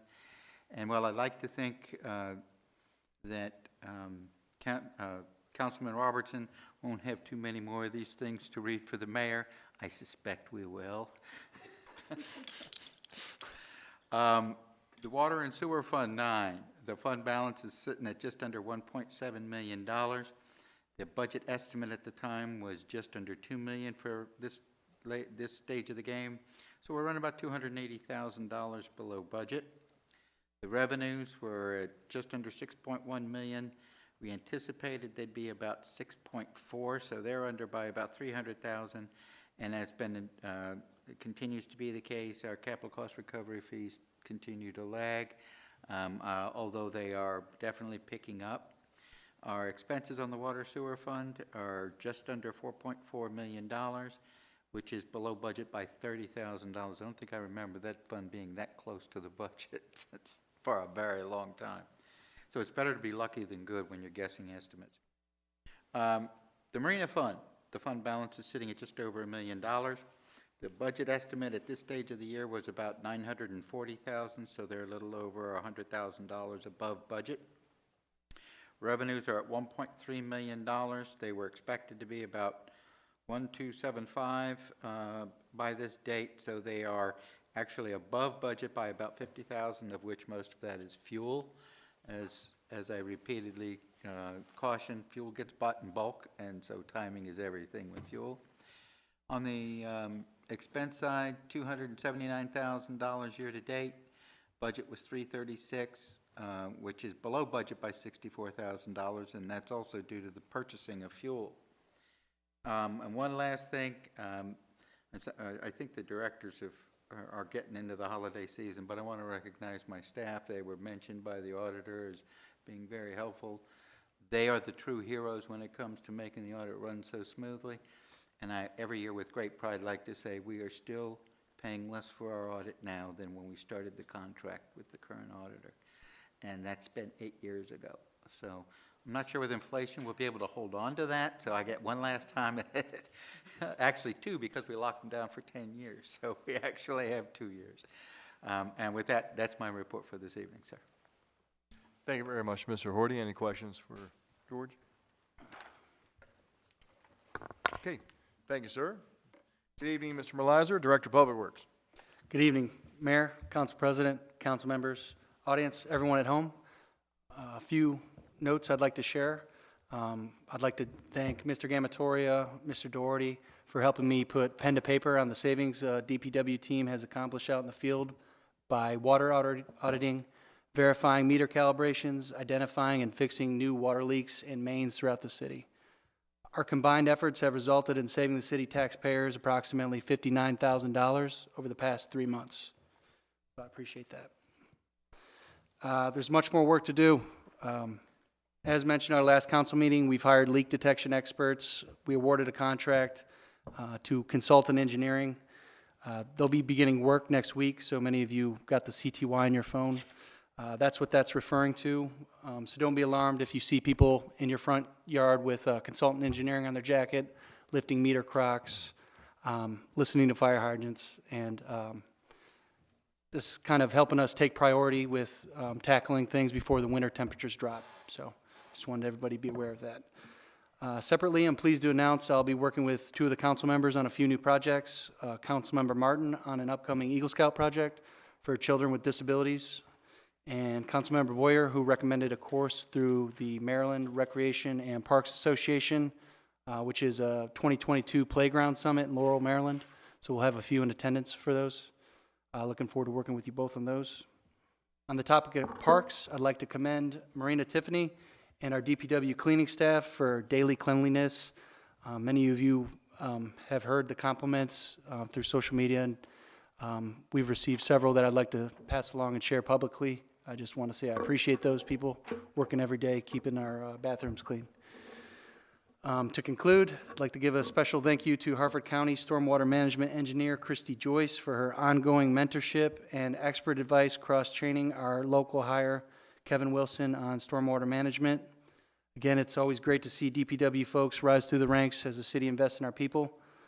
And before I go, Mr. Mayor, thank you for the personalized letters to the DPW people. That really meant a lot in regard to the Sergeant Hilton Memorial. So they're grateful for those. So thank you. I'd like to open up for any questions.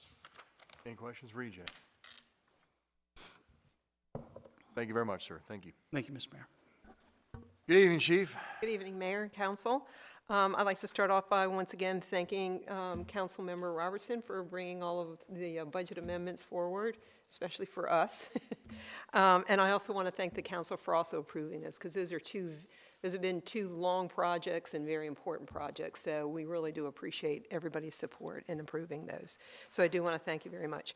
I know Ms. Johnson brought up the Holly Jolly First Friday and the Christmas parade. I was going to bring that up also, but I'm going to look at it more from a public safety standpoint. This is probably truly the best time of the year, close to the Halloween parade. That one's pretty cool. But I do want to just remind folks that it is a great time of the year. We get a lot of people into the downtown area because of the First Friday event and also because of the Christmas parade. So just as a reminder, please don't park where it's, where it's posted no parking. We don't want to be the Grinches here and have to unfortunately tow vehicles or anything like that. So please follow those signs. Also make sure that you pay attention to barricades. Don't move them. Don't, misplace them or anything like that, because they are there for a very specific reason.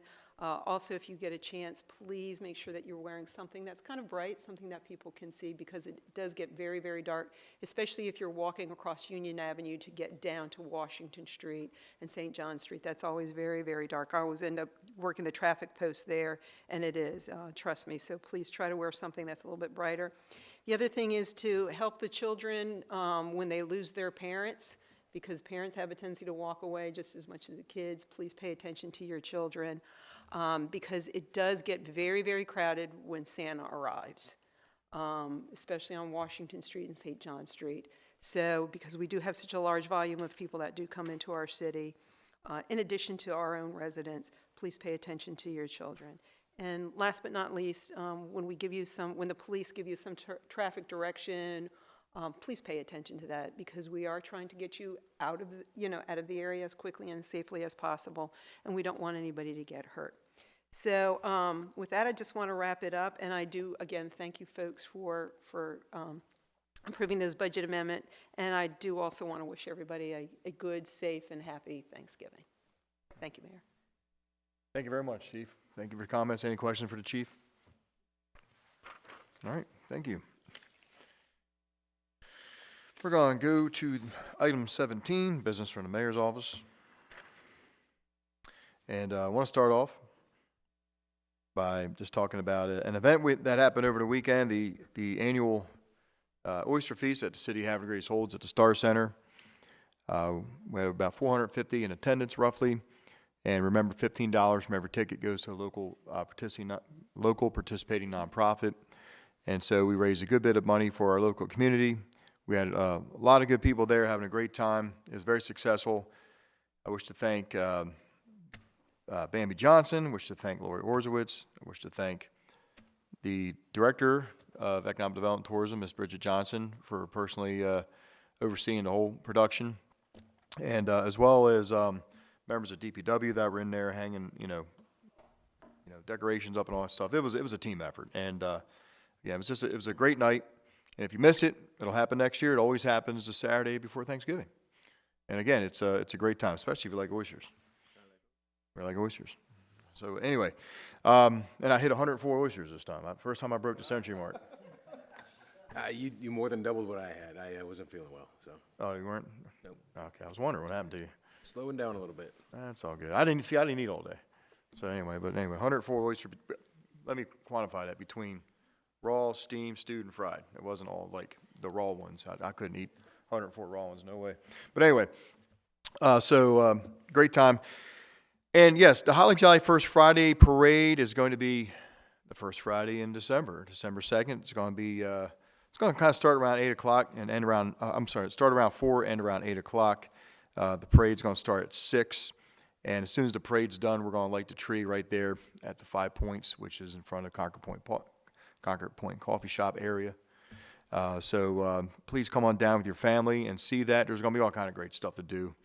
And it's getting to be quite the evening in Havre Grace, and the tree's getting taller and taller every year. So,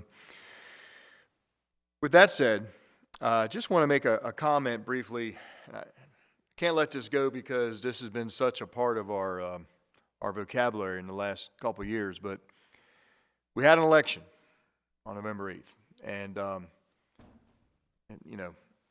took a couple weeks to find out what the final results were. And there's been some changes in the election. And the reason I bring this up is if you've been following some of the things that we've been talking about here in the city council meeting the last couple of years, we were anxiously waiting for the 10-year mark when the redistricting commission is appointed by the county council president, and the commission meets and they make a recommendation to the county council, and the county council takes a recommendation and either accepts it or rejects it or amends it. If you followed what was going on last fall, the city of Havre Grace, along with the city of Aberdeen and the mayor of Bel Air at the time, were very much in agreement that the councilmanic districts, the districts that determine your county council representatives, were a little skewed in the way in which they protected one party over another. And we felt that over the years, and Aberdeen felt the same way, and so did Bel Air, that the lines need to be tightened up a little bit to represent the people in that area a little bit better and not gerrymandered to protect certain people or certain parties. As you know, the city got to a disagreement with the county council because when the recommendation from the redistricting commission, which was favorable for our cities, which is what we wanted, made it to the county council sat on it and just came up with their own map and pretty much ignored the map that the citizens and 2 municipal legislative bodies unanimously voted on, wished to have at least introduced. And so at the end of the day, we entered into a lawsuit with the county council. It's a long story, but the lawsuit was dropped. We believe that the map that the redistricting commission proposed should have been the map that the county council should have introduced. But the funny thing is, here we are a year later. Last Friday marked 1 year that we entered in that lawsuit, and then the results ultimately was what Aberdeen and Havre Grace wanted. It was just, better representation. We're not about partisan politics here in the city of Havre Grace, but I will say this. Balance is always good. Any one party that controls everything, no matter what that party is never a good thing. And I think one of the biggest problems Hartford County has is we no longer have a newspaper in this county, like a newspaper that you can count on, that you can pick up, have your morning coffee, and know what's going on. And it's not any fault to the one remaining reporter for the Aegis, because, it's just a world shifting to electronic news. And I think a lot of people are, I wouldn't say the word guilty, but a lot of people tend to gravitate to the news site online that tells you mostly what you want to hear. And it's difficult anymore to do that Venn diagram of information that we really need to make informed decisions as Americans. And again, not talking about Republican or all Democrat, but it's like the result of this election put some more Democrats on, in the state house for us, and an extra Democrat. Now there's 2 Democrats on the county council. And the reason that's good is because I believe that it represents probably Route 40 corridor a little bit better, and it gives that balance you look for.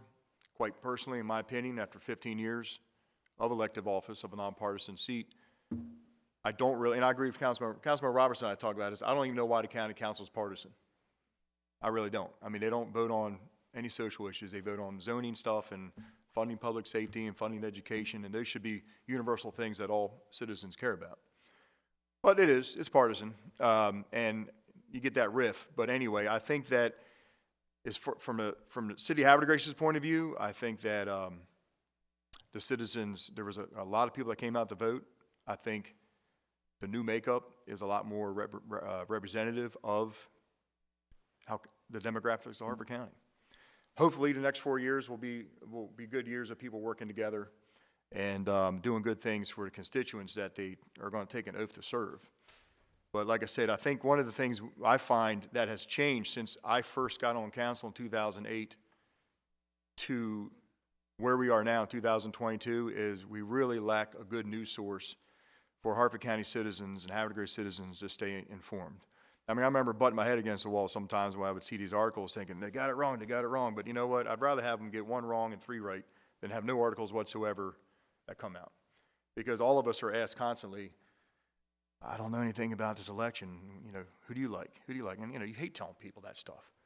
You know what I mean? It's like you kind of feel almost like you're cheating when you're telling someone to vote for this person because you really don't even know that person's politics. You're telling someone to vote for somebody because they asked you because they think you know what you're talking about, and you don't even really know what the issues are in their life. You know, so anyways, it's difficult without a news source, but I'm just telling you as a person that's in it every day, I think the makeup of the current situation is more reflective of the will of the people, and I wish all the people success. But with that said, more importantly, my last comments are directed to any man or woman who has the courage to put their name on the line, follow the fee to run for office, and say, you know what, I think I've got it, what it takes to represent the people I work with. And when you do that, you open yourself up to so much judgment and so much criticism. We all know the flyers and mailers we got bombarded with the last couple months of this campaign. They were horrendous. And 101% of them were false. And I know people on both sides. And the things coming out were just false. And it really makes you wonder, why would anybody do this? And I keep making a comment, politics is not the place for good people to go to, because they just get trampled on constantly. It's greed, it's a swamp, it's a horrible place. And I remember a few months ago after the primaries, I publicly commended Councilmember Martin for having the courage to put his name on the ballot and to try to make a difference for his community. I mean, I know this man personally. He's a hell of a council member for the city of Havre de Grace. It would have been a great loss to the city, but a gain for our district. Unfortunately, the poll numbers didn't come through his way to get past the primaries. But at the same time, I was also very optimistic for my police chief, Tressa Walter, who also, after a lifetime of service to the citizens of Harford County, impeccable service, decided, you know what, I think I can go to Annapolis and I can make a difference for the people I've been serving all my life in my career. And that takes courage, because I tell you what, they didn't have nothing on the chief. Every time we got mailers, my wife and I would be like, man, they're really stretching something. They're really stretching. You know, everyone's got dirt. I mean, I can only imagine if I ran. I mean, he's like, oh, God, I said that 10 years ago. Anyway, but I'm telling you what, I saw the mailers they sent out on the chief, and I'm like thinking, they got nothing on the chief. Chief, you got an impeccable character. You would have been one hell of a delegate for our district. The results don't mean anything at the end of the day. You're just absolutely. Absolutely, Chief. The results sometimes boils down to D's and R's and how many show up. You know what I mean? It's sometimes, like I said, you can't, without a newspaper, without publicly standing, like, you know, the Lincoln Douglas debates in front of a crowd of 1,000 people on a stump. I mean, no one sometimes knows sometimes. And like I say, is like, I want to commend my chief for having that courage, because it's rare courage that someone wants to do that, and someone as good as the chief. So thank you very much. And like I say, it's our district's loss, but still it's our city's gain that you wish to be here with us and serve the citizens. So keep up the good work, Chief. And with that, I want to wish all my directors, council, more importantly, my fellow citizens, hope you have a wonderful Thanksgiving, a true American holiday. As I tell my students, pumpkins, squash, turkey, and corn are all found in North America, nowhere else. And that's why we have those on Thanksgiving. So enjoy, everybody. Thank you very much. And We're going to go to council comments. Councilmember Zinner, good evening. Good evening, Mr. Mayor, council, citizens. I just wanted to make a few comments. One is that everybody spoke about the Holly Jolly Christmas, and that benefits the Independence Day Commission. And so I, of course, want to say something about that. So December 1st is the Jubilee Tree Preview Party. That is your first chance to look at the trees, and there will be a buy now price. So if you see something that you can't live without, you better put your money down right then and there, because it won't be there the next day, I'm sure. And then you'll have December 2nd and December 3rd also to look at the trees, the ones that have not been already purchased in the silent auction. And by 3 p.m. to pick up your trees and remove them from the Legion Hall. So it's always been a wonderful party. It's a wonderful way to kind of mingle with your neighbors, especially the first night when everybody's seeing the trees for the first time. And then when you're maybe get into a bidding war, a friendly bidding war with somebody else, like a grandmother who wants the Disney tree and somebody else wants it too. So they're just kinds of things that you see. And of course the parade. The other thing I just wanted to mention was last month we did not have the Historic Preservation Commission meeting because we did not have a forum. So hopefully we will meet that requirement next month on the 13th. And the Arts Commission is not going to meet. They're going to take December and January off and meet in February. So that will be the next time we get to see that. That's pretty much what I have, but on a personal note, I know Council President Ringsacker expressed my gratitude last week, and I want to do it myself in person for all the support, all the cards, all the people who came to my husband's service.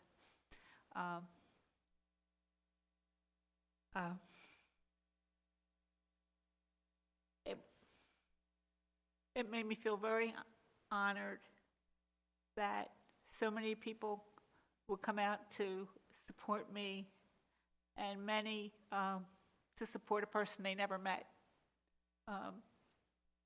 He had plenty of health issues the last 3-4 years, so often when people would see me, they would see me alone and not with my husband. But the night before he had his stroke, we went to the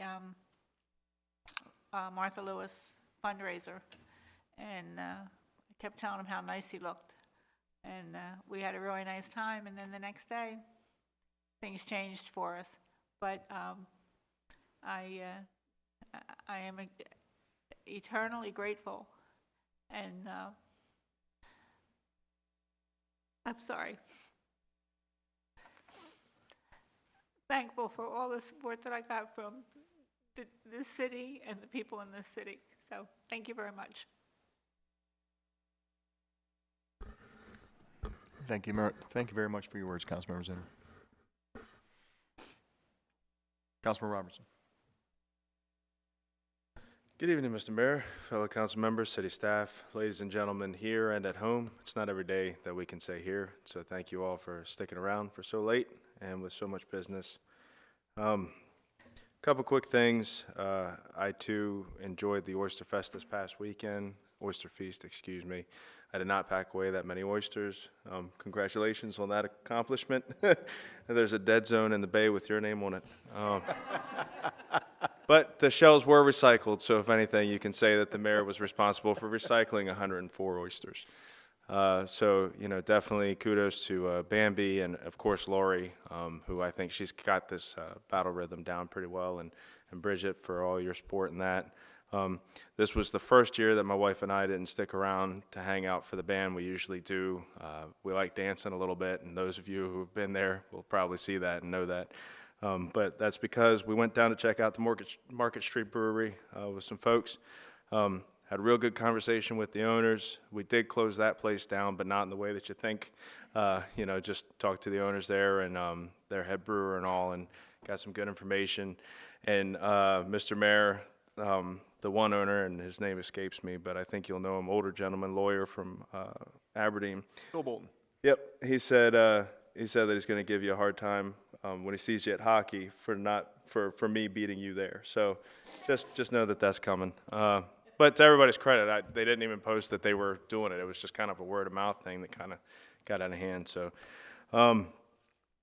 I did have the honor last week of attending the Havre Community College with their launch of the Barry Glassman Public Service Scholarship.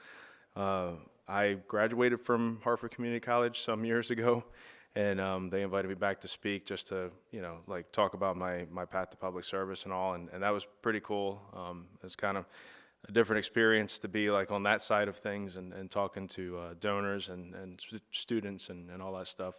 So it's just, I guess, like a change of life because now I'm the one writing like recommendation letters for kids and all that. So it's kind of a cool place to be. The Youth Commission this past week had a good meeting with Havre de Grace Rec Committee. I think we have a pretty good working relationship now and a pretty good battle plan going forward for helping them in their programs. And also this past week, I got to meet a member of a staffer at the British Embassy. His name's Owen, and it's not spelled the way that you think, no matter which way that is. So I'm sure that Council President and Casey and Tammy are probably going to talk a little more about that. But anyway, it was a very good week all around in Havre de Grace, and looking forward to a very good Thanksgiving and a very good Holly Jolly First Friday. I can't believe it's here already. So y'all be safe, love one another, say something nice to your family members at Thanksgiving. You don't have to be nice the whole time, but try a little bit, and have a good one, guys. Thank you very much, Councilmember Robertson. Good evening, Councilmember Shenanigans.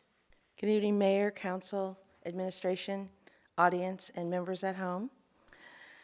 I want to say thank you to everyone that helped us have a very successful Veterans Day parade, the American Legion, the DPW for helping get things set up, our veteran community, our community members, and our council. It was a great, short and sweet tribute, but it is tradition, and that's one thing that's been started a few years back, and going forward, I think that, albeit we did have a lot of rain, it stopped for a good hour just for us to continue that tradition. So thank you, everyone. And I want to say thank you so much to our Havre de Grace community for supporting me as your elected council member. I want to say thank you to the directors at City Hall, the administration, and to all of my council members for being a part of this wonderful journey of helping represent the city of Havre de Grace. Thank you to everyone. Have a wonderful, happy Thanksgiving. Back to you, Mayor. Thank you very much, Councilmember Shenanigans. Good evening, Councilmember Martin. Good evening, Mr. Mayor, Council President, Council, admin staff, those in the audience and those at home. I want to echo the comments of my fellow council members. I want to thank George Doherty and his staff for keeping us on the financial straight path. And with that, everybody have a happy Thanksgiving. Good night. Thank you, sir. Good evening, Councilmember Boyer. Thank you, Mayor. So today was the kickoff of the World Cup, and USA played against Wales, and we had the twinning, went down to Coakley's Pub and had a wonderful time. I know a couple of members of council were able to be there, and the good news is we all won because it was a draw. So now we're on to the next. I believe England is the next for the USA to play against. And hopefully we beat them. Next up is Community Projects Thanksgiving Dinner. Just a reminder, we're doing it again this year on Thursday on Thanksgiving Day for volunteers. We need lots of people, and there's a variety of roles. We need a small amount of people to come at 8 o'clock to do the first shift of the in-house volunteers. That work is, a lot of scooping of vegetables and gravy and a bunch of things and making sure all the pies are in place, and it's chaos, and it's in a small location, so it's a lot of work. We only need a small group of people there. The first shift's at 8 o'clock, second shift's at 10 o'clock. Where we really need people, I mean, like really, really, really need people, is for delivery. We are going to do 1,500 meals again this year. So we need people who are willing to come at 9:30 to deliver to the areas outside of the Havre de Grace Aberdeen area. That's at 9:30.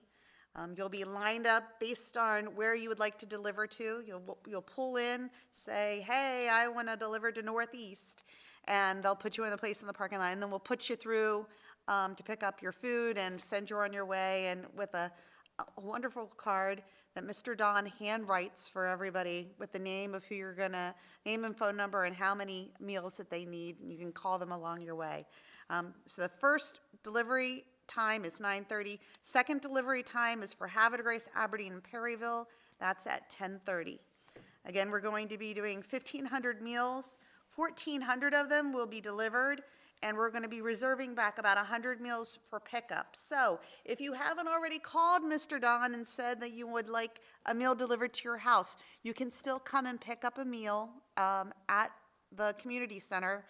We ask that you wait until after 10:30, more like 11 o'clock, to pick that up so that we can get all the food out while it's still hot. If you are interested in donating, we do not need any more turkeys, but they're currently all being cooked.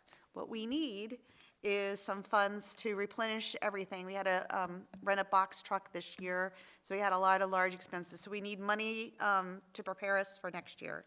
And to do that, you can donate to community projects.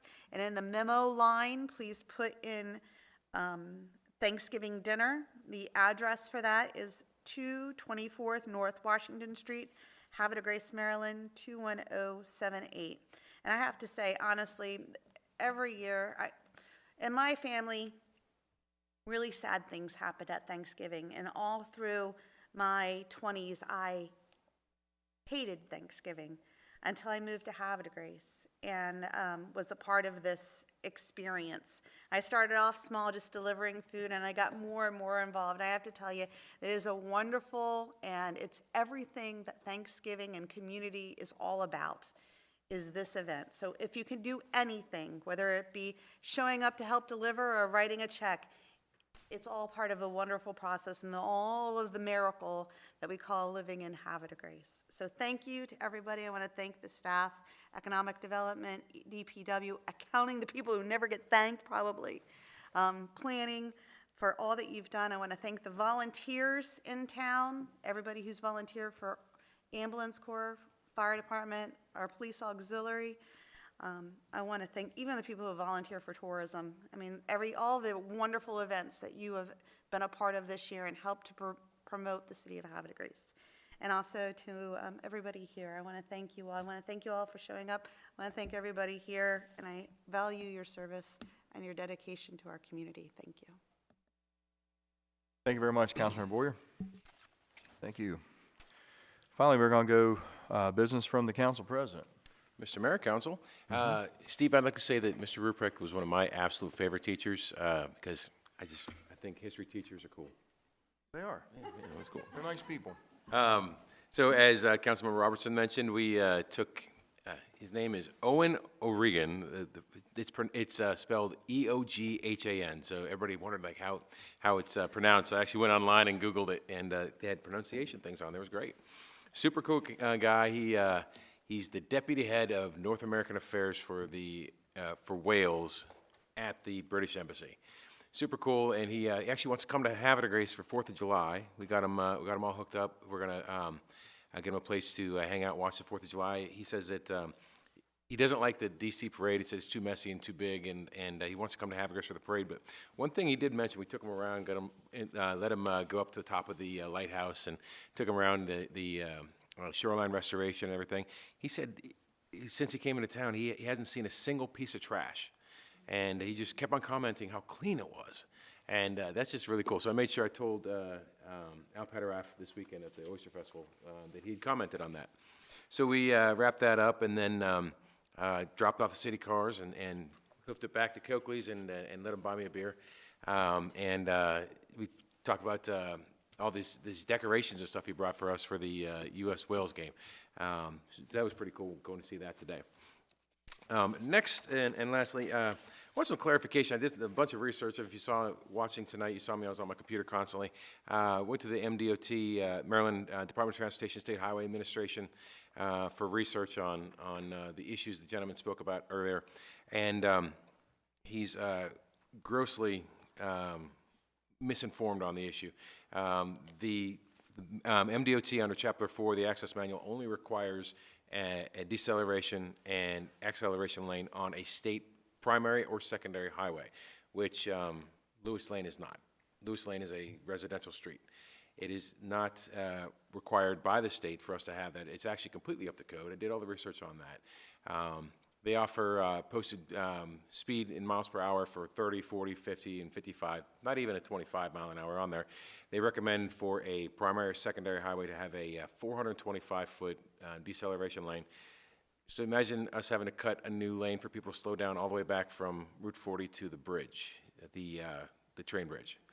I mean, it's not feasible, it's not reasonable, and the gentleman's just misinformed. And I understand the confusion and the compassion that he has, and the interest in just improving the intersection. I understand that. He mentioned about Juniata and Otsego, how it's pronounced, Otsego. Again, those are state roads. We don't control those. We can make recommendations. We have made recommendations. We have plenty of issues, especially Route 40 and Otsego, and then the conglomeration of all the points there by the rural farms. One thing I'd actually like to see is in the afternoons, getting our SROs out of the schools to the intersection right there on Lewis and where the high school is, and maybe direct some traffic. That's one thing I think could mitigate some of the issues we have there. I had to take my son to school this morning because he missed the bus, and I was actually late getting to work myself, so I took him down, and it was difficult getting into the school and difficult getting back out, and in the afternoons, I've had to pick him up for football practice or drop him off.